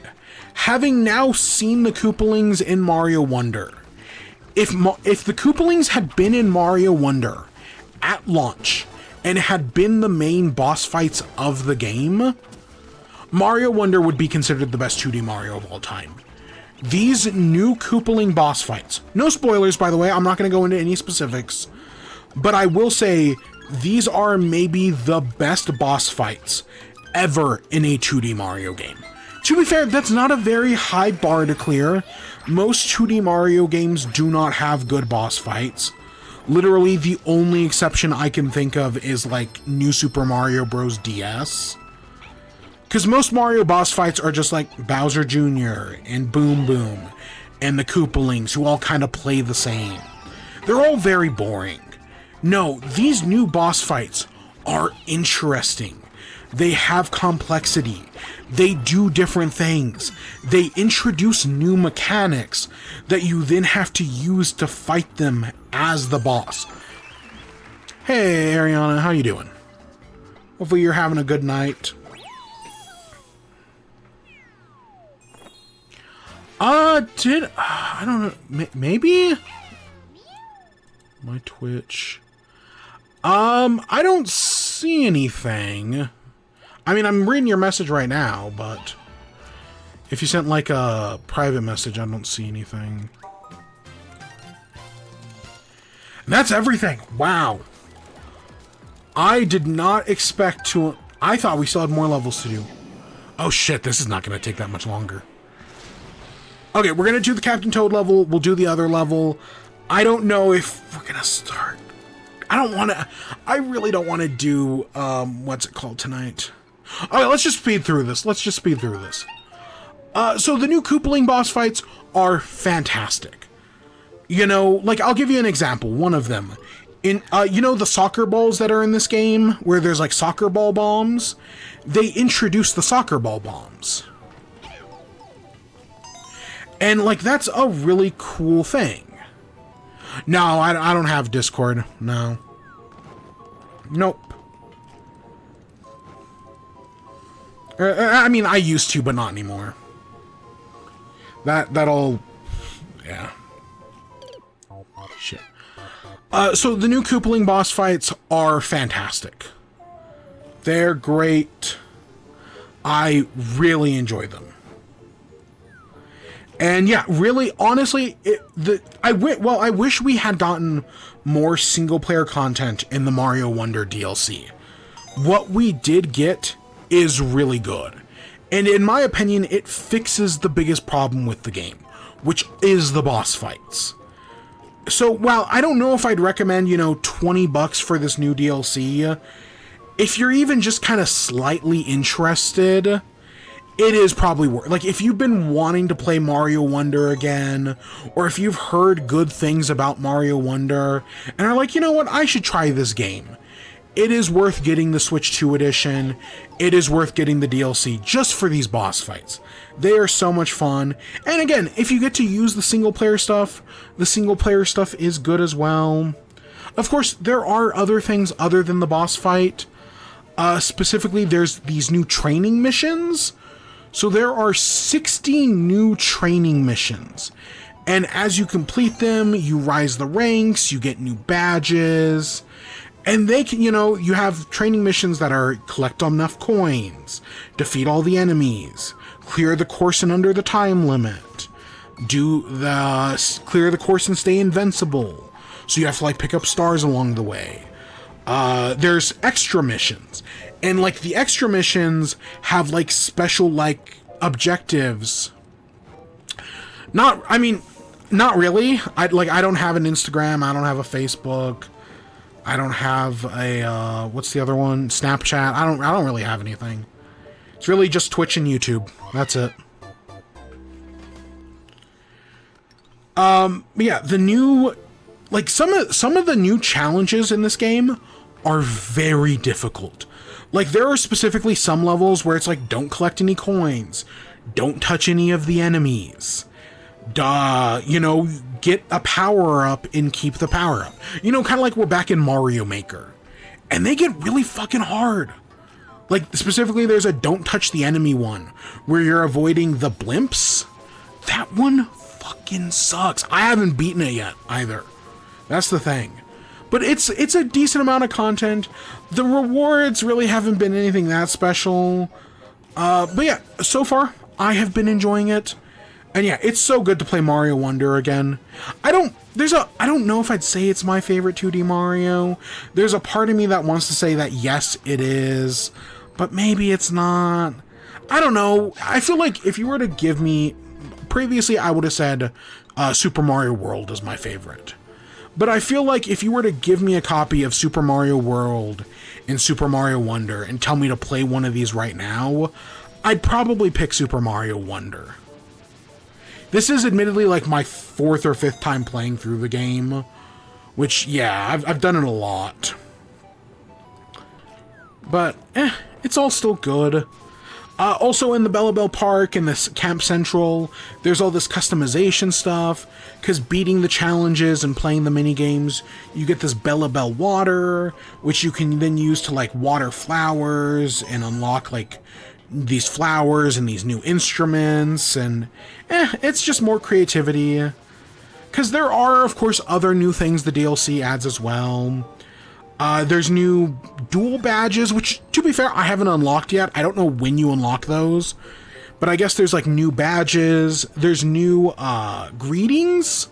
So there's, like, these new, like, there's the greeting system in the default game has, like, 4 greetings. They added, like, a bunch of new ones, including, like, music ones. They've added Rosalina is a new character, and they do the Mario Kart Wii thing where Rosalina has a Luma that kind of follows her around and will do interactions. That's very cute. That's very fun. I like Rosalina. She's good in this. Of course, there is also the new character of Co-Star Luma, who uses mouse controls. I admittedly did not try them out. You know, when we were playing the other day, I didn't have anybody try them out. But they're a thing as well. Speaking of easier things, because it is easier, they added an assist mode, because by default, the game doesn't have an assist mode, but instead you have characters who are easier to play as, that being Luma that being Yoshi and Nabbit. Well, now you can basically turn every character into Yoshi and Nabbit, which it's kind of one of those things where I would have rather just had Yoshi and Nabbit be normal characters and the assist mode just be there instead. But, like, what you gonna do? The new power-up, the Super Flower Pot, does feel pretty OP. Like, it does seem like it's a very strong power-up. It gives you a flutter jump, as well as you can shoot these flower projectiles. But it makes for some good boss fights. There was one, I'm not going to say which Koopaling, but there was one Koopaling that I was just like, oh, is this going to do this? And then they didn't, and I was like, oh, that sucks. And then they faked me out, and they did it anyways. And it was so fucking cool. And I think it used the flower power-up. It's great. The Koopalings are so good. If this is the new standard of Koopaling, then yes, I want the Koopalings in more stuff. Admittedly, I'd rather have new enemies, but yeah, the Koopaling stuff is so good. They remind me of Donkey Kong Country boss fights. You know, if you've played like Donkey Kong Country Tropical Freeze, the new Koopaling boss fights kind of remind me of that. They're really good. Again, by Mario standards. Of course, what else? It added game share support, 12-player online, improved graphics and frame rate. Mario Wonder is the best looking Mario game. It looks so much better than I remember it looking. It's good. And then the last weird thing they did is they changed the Talking Flowers voice actor. Technically, they did this a while ago, but yeah, they updated the game where the Talking Flower now has a different voice actor. I don't know why they did that, but they did, so yeah. I'm pretty sure it's the same one that the toy uses. And yeah, that's Super Mario Wonder. It's great. Highest of high recommendations. So let's talk about the Mario movie. I have like 5 pages of notes on the Mario movie. I don't want to talk about everything, because I don't want to be here for more than... I think it'll take us like half an hour to beat this. I don't want to be here much longer than that. I could be wrong. You know, this might take us an hour, but I don't think so. But like... fuck, we'll see. I don't know. I know this thing sucks. Not as hard as Champions Road, but it still sucks. So for the Mario movie, I'm just gonna kind of go over everything. I'll try to speed through it real quick. If we don't get to Invincible, if we don't get to Hinch, that's fine.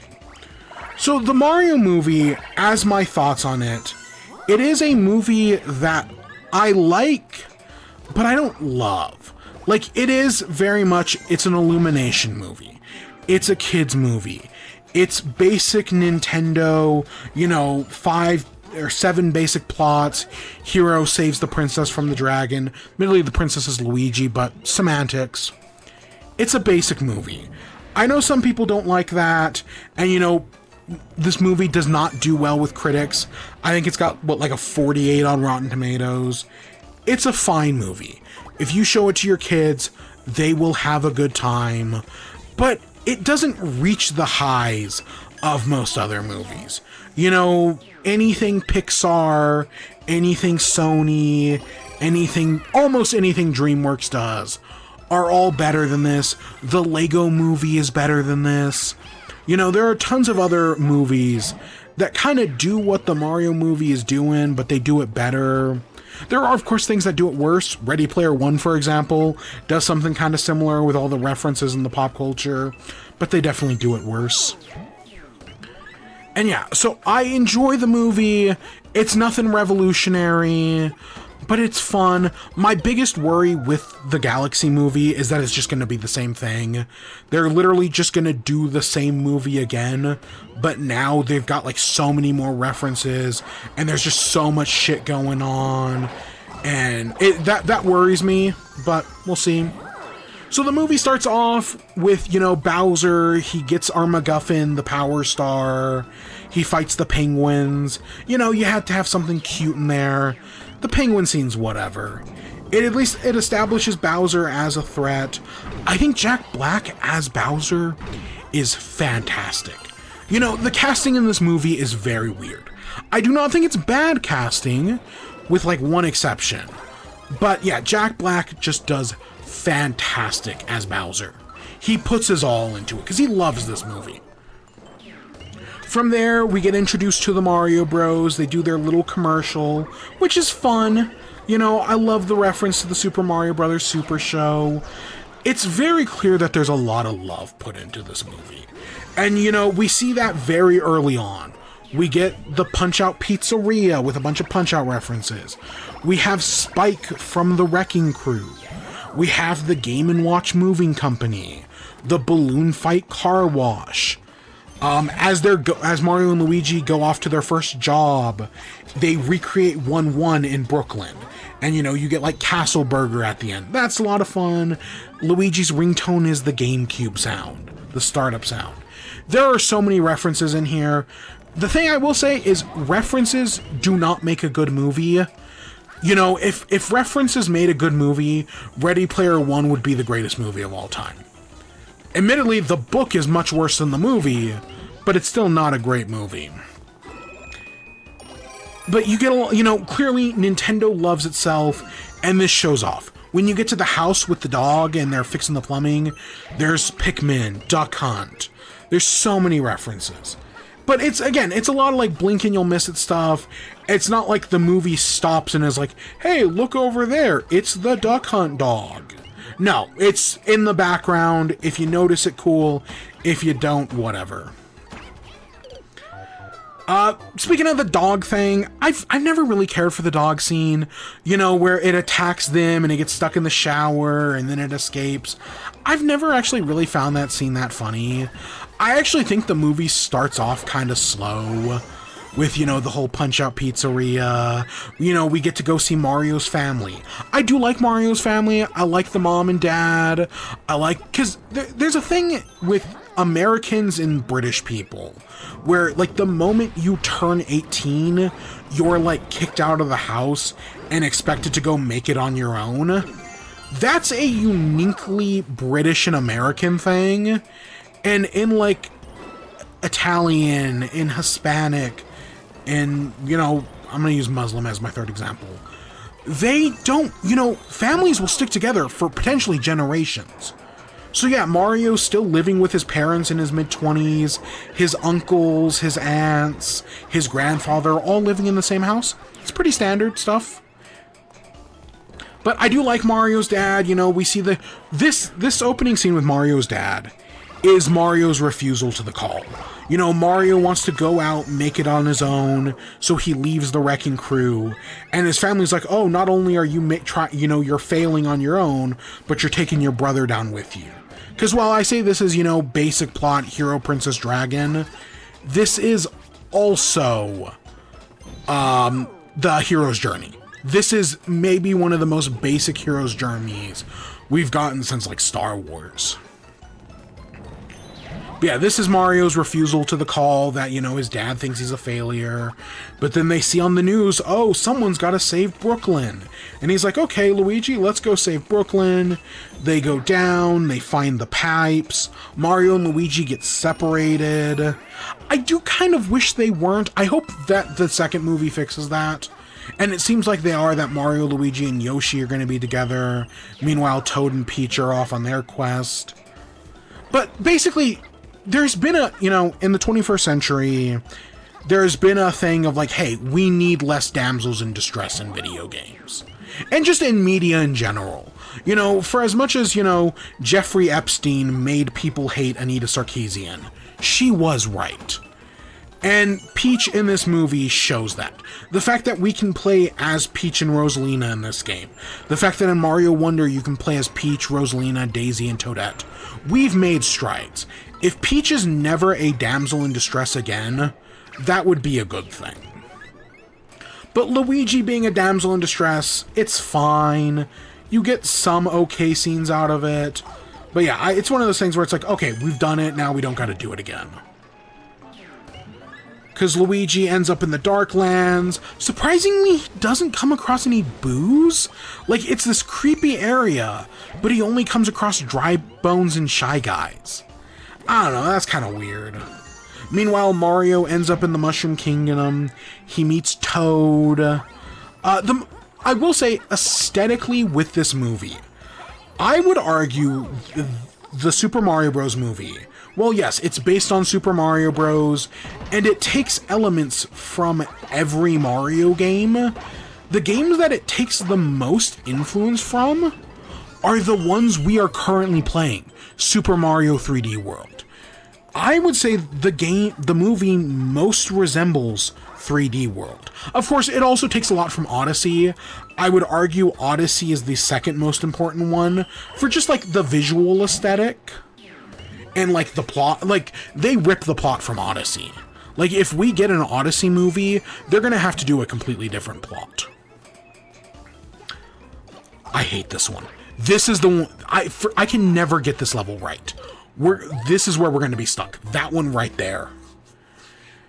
But yes, I do like the look of the Mushroom Kingdom. You know, the Peach's Castle looks like Peach's Castle from, you know, 64, from Odyssey. It's exactly how you picture it. The actual, like, Toad Town looks like Toad Town, but it looks like this game. You know, it uses the clear pipes. It uses the platforms from this game. 3D World was very much like a major influence on the movie. Not plot-wise, but like everything else. Eventually, you know, they find Peach. Peach's design in this movie has always felt a little weird. Like, yeah, it's Peach, but it looks a little off. Like, okay, if I had to explain it, it's Peach in the games looks like a doll, you know? And in the movie, she looks a little bit more human, which is definitely the right move to make, but it just looks a little off. But other than that, I'm fine with the changes they make to Peach. She's not really a damsel in distress anymore, and I definitely feel like that is the right move to make.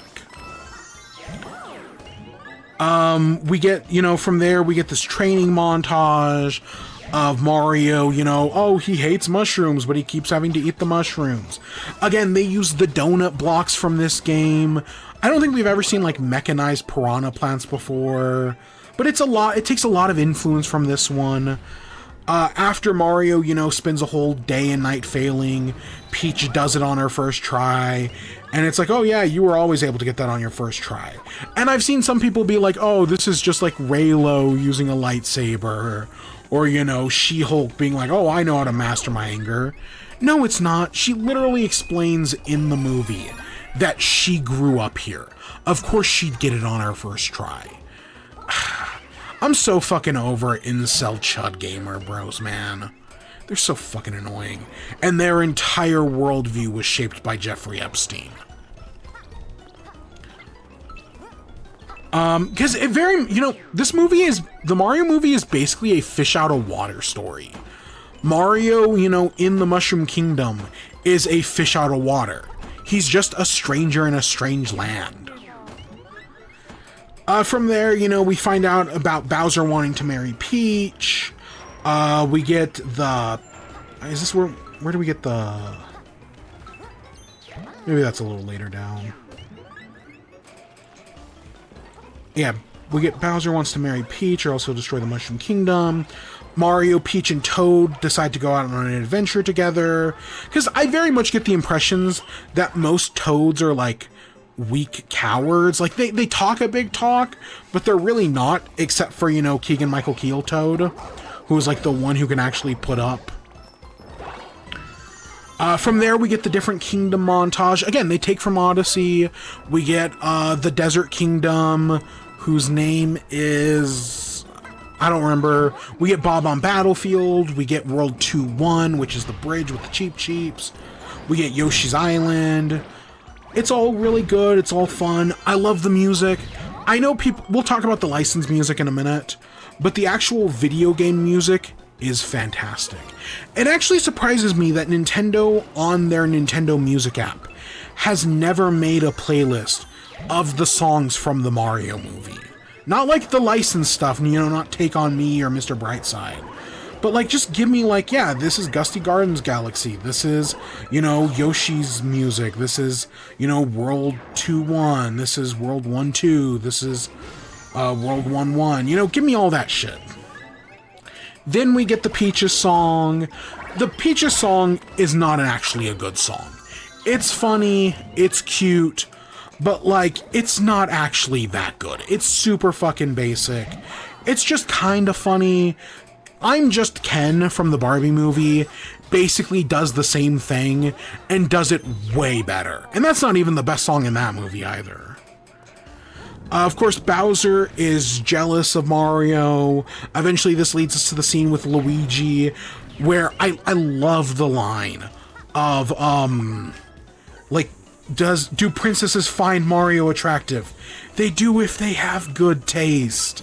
That's one of my favorite lines in the movie. I find that so funny. We get the campfire scene, which this is Peach, like, telling her backstory. It looks like in this new one, Peach and Rosalina are gonna be related. Probably sisters. I think that makes sense. That always is kind of me. Again, there's the old game theory that Luigi's the dad, which is kind of dumb, but it's gonna be something. We also get the line of, you know, it's a whole big world out there with a bunch of galaxies. I know some people find that line awkward. I think it's fine. You know. Also, someone pointed this out with the new movie coming out. In the original Mario Bros. Movie, Mario never uses the Fire Flower. The most iconic Mario power-up, besides from maybe the mushroom. Mario never uses it. Peach uses it. Donkey Kong uses it for the first time ever. But Mario doesn't use the Fire Flower. And him using it for the first time is in the Galaxy movie, seemingly. That's interesting. I'd never noticed that before. From there, we also get Luma Lee at some point. This is the nihilistic Luma, who's like, life is just suffering and pain. It's cute. I understand why people love that joke. It's a really fun joke, you know, the dark visuals with the cute character design. If you told me the whole reason they decided to do Galaxy second, instead of doing Super Mario World, was because of Luma Lee, I would not be surprised. Because it's just a really cute character. I understand it. From there, they arrive at the Donkey Kong Kingdom.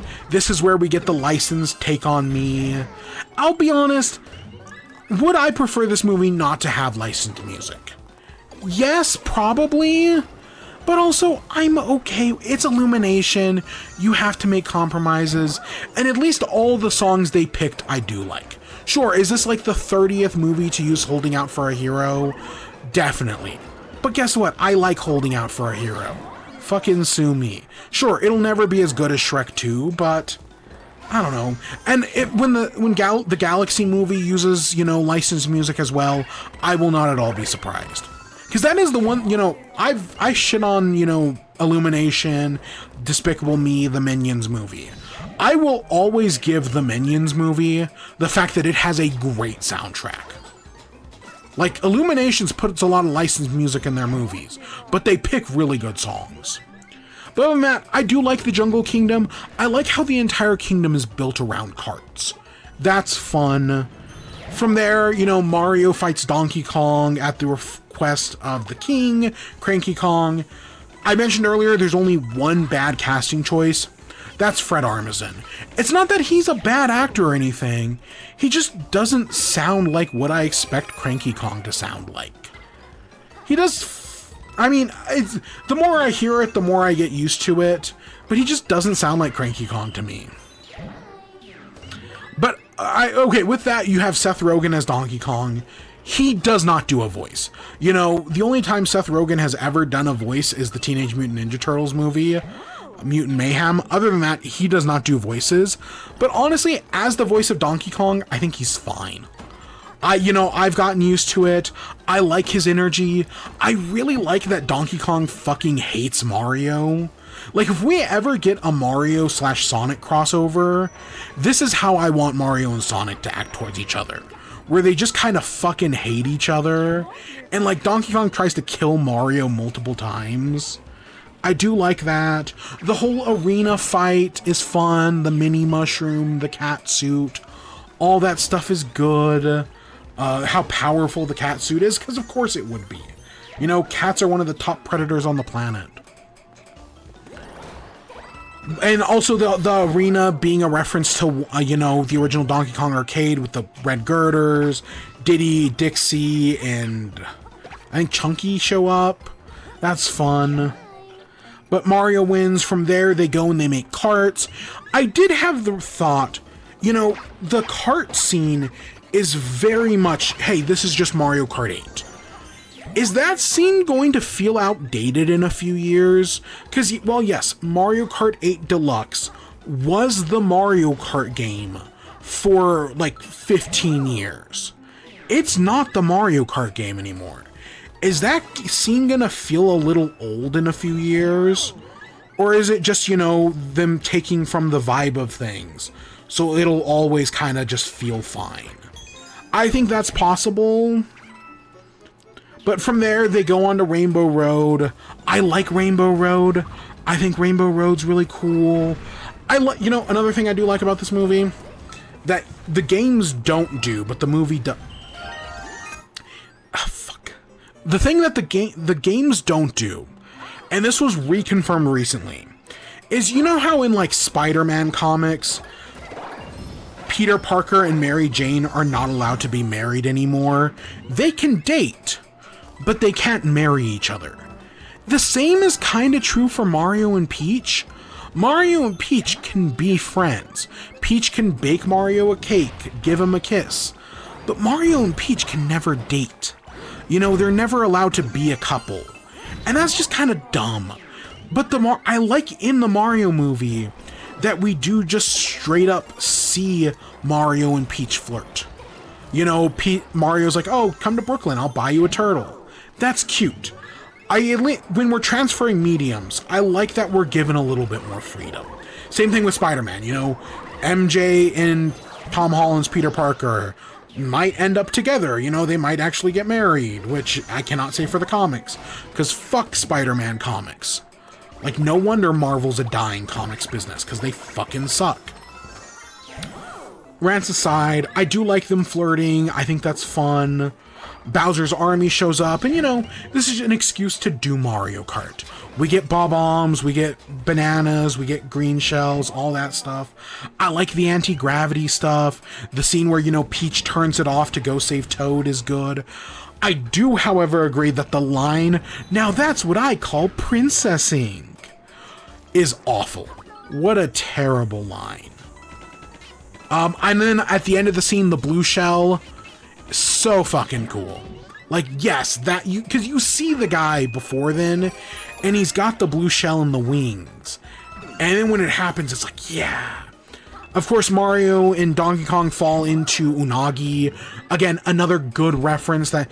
It'd be like if they ever did, like, a Luigi's Mansion movie or something. Like, you gotta put the piano in there somewheres. Sure, that's from 64, but it's fucking iconic. Peach and Toad make it back to the castle. This is where Bowser shows up asking for Peach's hand in marriage, which is very clear that they've, like, never talked before this. But again, we're borrowing the plot from Odyssey, because this is the marriage is the plot of Odyssey. Like, I know Bowser has kidnapped Peach for like 40 years now. I think the first time they've actually ever mentioned a wedding was Odyssey. But we get the wedding. I like, again, you get King Boo, not the good King Boo design, the bad one. You get King Babomb. I like that they blow up King Babomb. That's so fucking funny. We get the Ice Flower, which is hidden in Peach's bouquet. Mario and Donkey Kong escape Unagi with the barrel, and we get the barrel from Donkey Kong. And then we get a fight scene of them going through the city.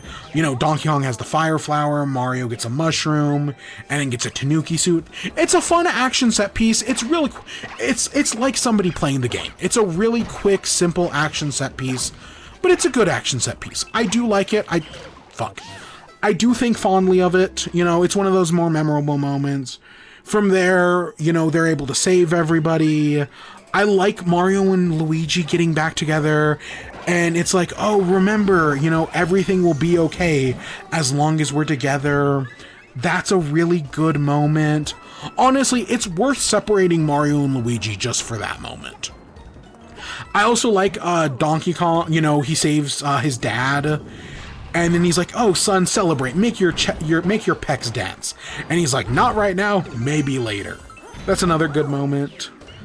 After that, Bowser, launches the Bonsai Bell. Mario stops it by hitting it in the eye, which makes him chase after it. That's weird. Also, I understand that, him sending it into the warp pipe, it's like, oh, that's like a space gateway. But, like, what if he was never able to get home after that? Like, it's clear that, he wanted it gone and didn't really think things through, but it's just bad. Of course, this sucks everyone into Brooklyn. We get Mario and Luigi fight for the star. Mario gets his ass kicked, and he gets kicked into the pizza shop. And this is, his 11th hour crisis of faith. Because Mario, if we're talking the hero's journey, Mario, he kind of has a refusal to the call at the beginning. But at the end, he's got the elixir, and now he's returning changed. But he hasn't, this is not him, fully, like, disbelieving himself. We always knew he was gonna get back up. It's just a question of how does he? I kind of wish it was less, oh, he sees the ad on the TV and that makes him get back up. I kind of wish it had been more, oh, Luigi comes in and is like, Mario, you can do anything. Again, as long as we're together. That would have been good. It is, I think as it currently fits in the movie, it's not actually a good scene. The scene right after, though, where Mario goes to face Bowser and Luigi saves him by blocking the fire with the manhole cover, is a fantastic scene. That moment is great. And then they get the invincibility star. We've known that, I guess, Illumination originally wanted Mr. Brightside to play, but Nintendo was like, no, and that was the right move. Hearing a remix of the Invincibility theme, it's so fucking gas. It hypes me up every time I hear it. Them just barreling through all the enemies, spinning around Bowser like in 64. It's just got so much energy. It is so good. I like, of course, you get the ending of them, using the mini mushroom on Bowser, and putting him in the jar. That's fun. That's funny. You know, there's a lot of good callbacks and setups at the climax here. They call Luigi brave. I like the dad, played by Charles Martinet, saying, "These are my boys." That's great. That's a great line. Yes. Do I wish Charles Martinet had been Mario? Kind of.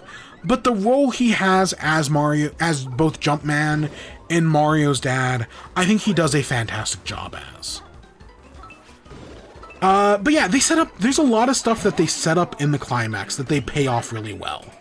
Right, early on, there's a scene of Mario jumping in slow-mo and then saying Mamma Mia. That comes back in the climax. The TV ad of them, who will save Brooklyn? That comes back in the climax. Early on in the bathroom scene, Luigi holds up a mirror, which, mirrors him holding up the manhole cover at the end. The mini mushroom, which is in the Donkey Kong fight, comes back. Of course, the whole buy you a turtle line. And then just making your dad proud. All of that is set up early on in the movie. Or, halfway through. And then gets paid off at the end. This movie, it's not like it's completely not understanding cinema. Like, it knows what it's doing. It's just very fucking basic. Of course, at the end, you find out Mario and Luigi are living in the Mushroom Kingdom. Mr. Brightside plays. We get the credits, which you get Gusty Garden's Galaxies. It's one of the greatest Mario tracks of all time. No shit, they use that. You get Luma Lee playing the saxophone. You get the Tiny Bowser playing the Peaches song. Because, again, it's a funny joke, just not a good song. At least I think it's funny enough. And then the post-credit scene is Yoshi. Because we all thought, the next movie was going to be Super Mario World. And it's not. It's Galaxy. So yeah, the movie takes from everything. You've got a lot of references to the original Mario Bros. You got a lot of the aesthetics, things like the ice flower and the mini mushroom. Those come from the new Super Mario Bros. Game. The aesthetics are very heavily lifted from this game, 3D World. The enemies, the training course, the cat suit. The marriage plot comes from Super Mario Odyssey. Peach's castle from N64. The raccoon suit from Super Mario Bros. 3. Everything with the kart customization is taken from Mario Kart 8, with the one exception being Rainbow Road. The Rainbow Road is not like Mario Kart 8's Rainbow Road. But other than that, everything else is Mario Kart 8. And I do like that we get the DK crew. I like that we get the DK rap. That's a lot of fun. And so yeah, my overall thoughts, this is not a very complicated movie. It's basic, it's simple, it does exactly what it needs to do, and to its detriment, it doesn't do much more. It's a hero's journey. It's a hero saving a princess from a dragon. Miyamoto famously doesn't really care for plots. I would pull out the Kevin McDonald book, but, Nintendo, they don't really care about plots. Plots are a means to an end, an excuse to get you to the gameplay. And this movie very much inhabits that Nintendo vision because it's fucking fun. Nintendo values fun more than anything else. And this movie is fun. It's basic. It's a kid's movie. But it's fun. There's a lot of slapstick in it because it's a kid's movie. There are not many adult jokes. I am thankful there are no poop and fart jokes. That's something I would be worried about, but luckily there aren't any. Of course, it is definitely an Illumination movie. There's licensed music. It's very much appealing for the kids.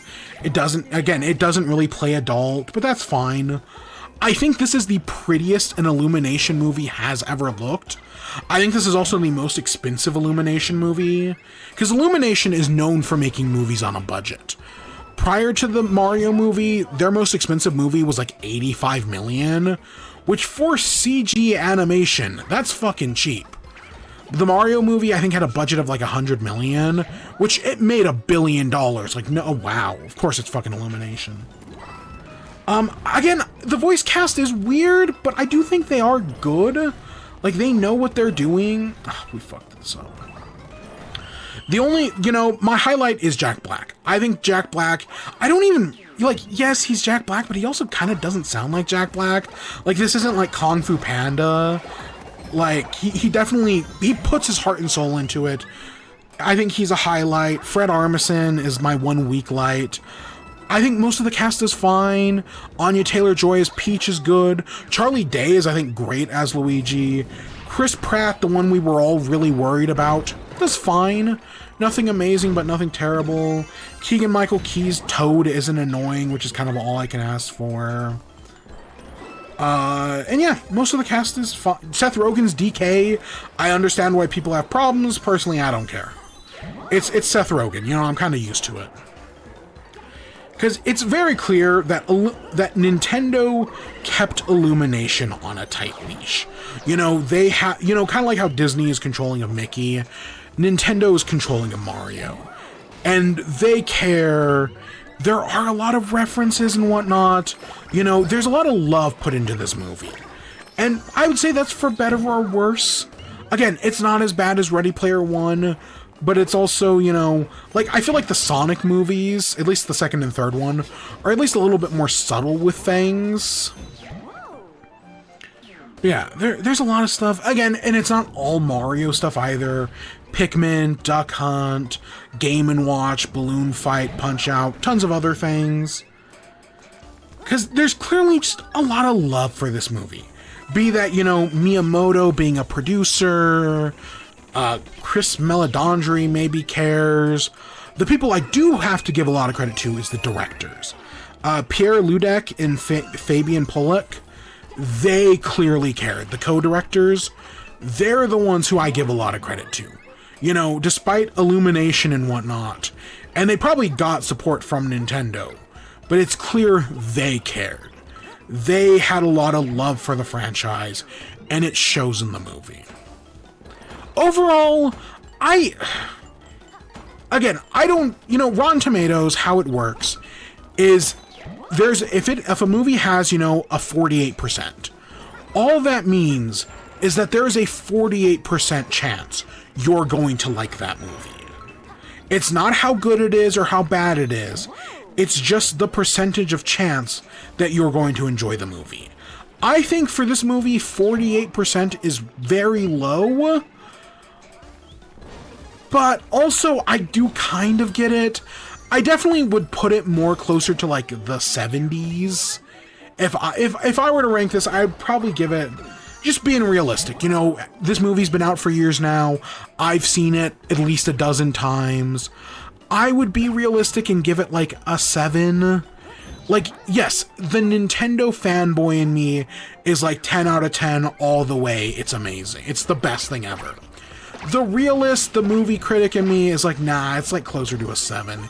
It's fucking basic. It's got its issues. But I've seen it over a dozen times. It's a fun watch. It is blessedly short. The movie comes in at like under an hour and a half. I think it's like an hour 28. That is so short. Oh my gosh. You can watch this movie 100 times and barely notice. It's quick, and that's a good thing. So yeah, I love it. I'm very excited for the Mario Galaxy movie. I understand how, even though I would have preferred Mario World, I understand how we got to Galaxy next. And I'm excited. I see it in, 3 days. So we will definitely be back next week to talk about it. And beyond. Alright, so we're going to try to beat this right now. If we beat it, we'll end off. If we fail, then we'll talk about Invincible real quick.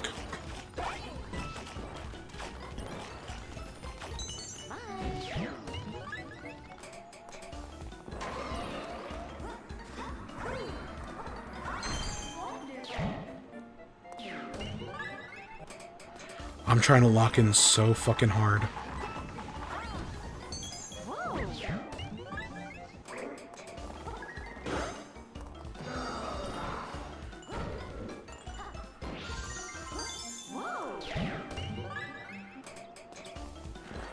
This is just a payoff.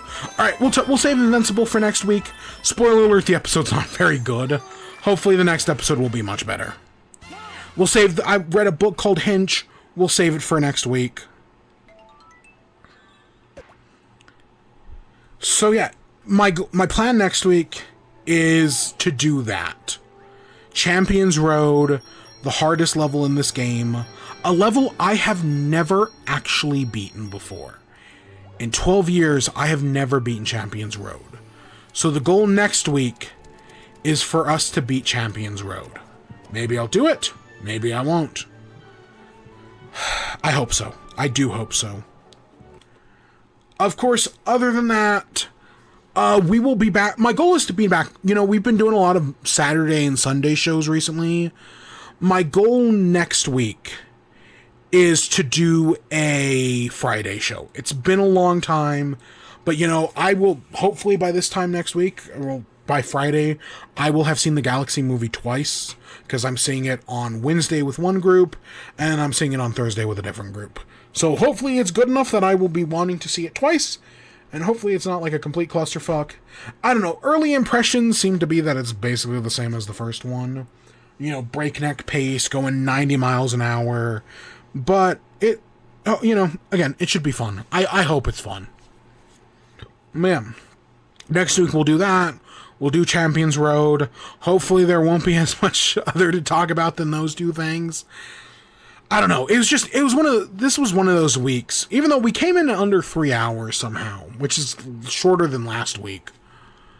There was just, you know, the more that kept going on, the more I was like, okay, well, let's talk about this.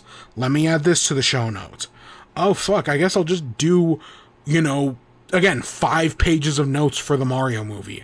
I skipped over a bunch of shit, by the way. I had so many other things, but I was like, you know what, we gotta cut some things here. And yeah. With that, yeah, we'll be back next week.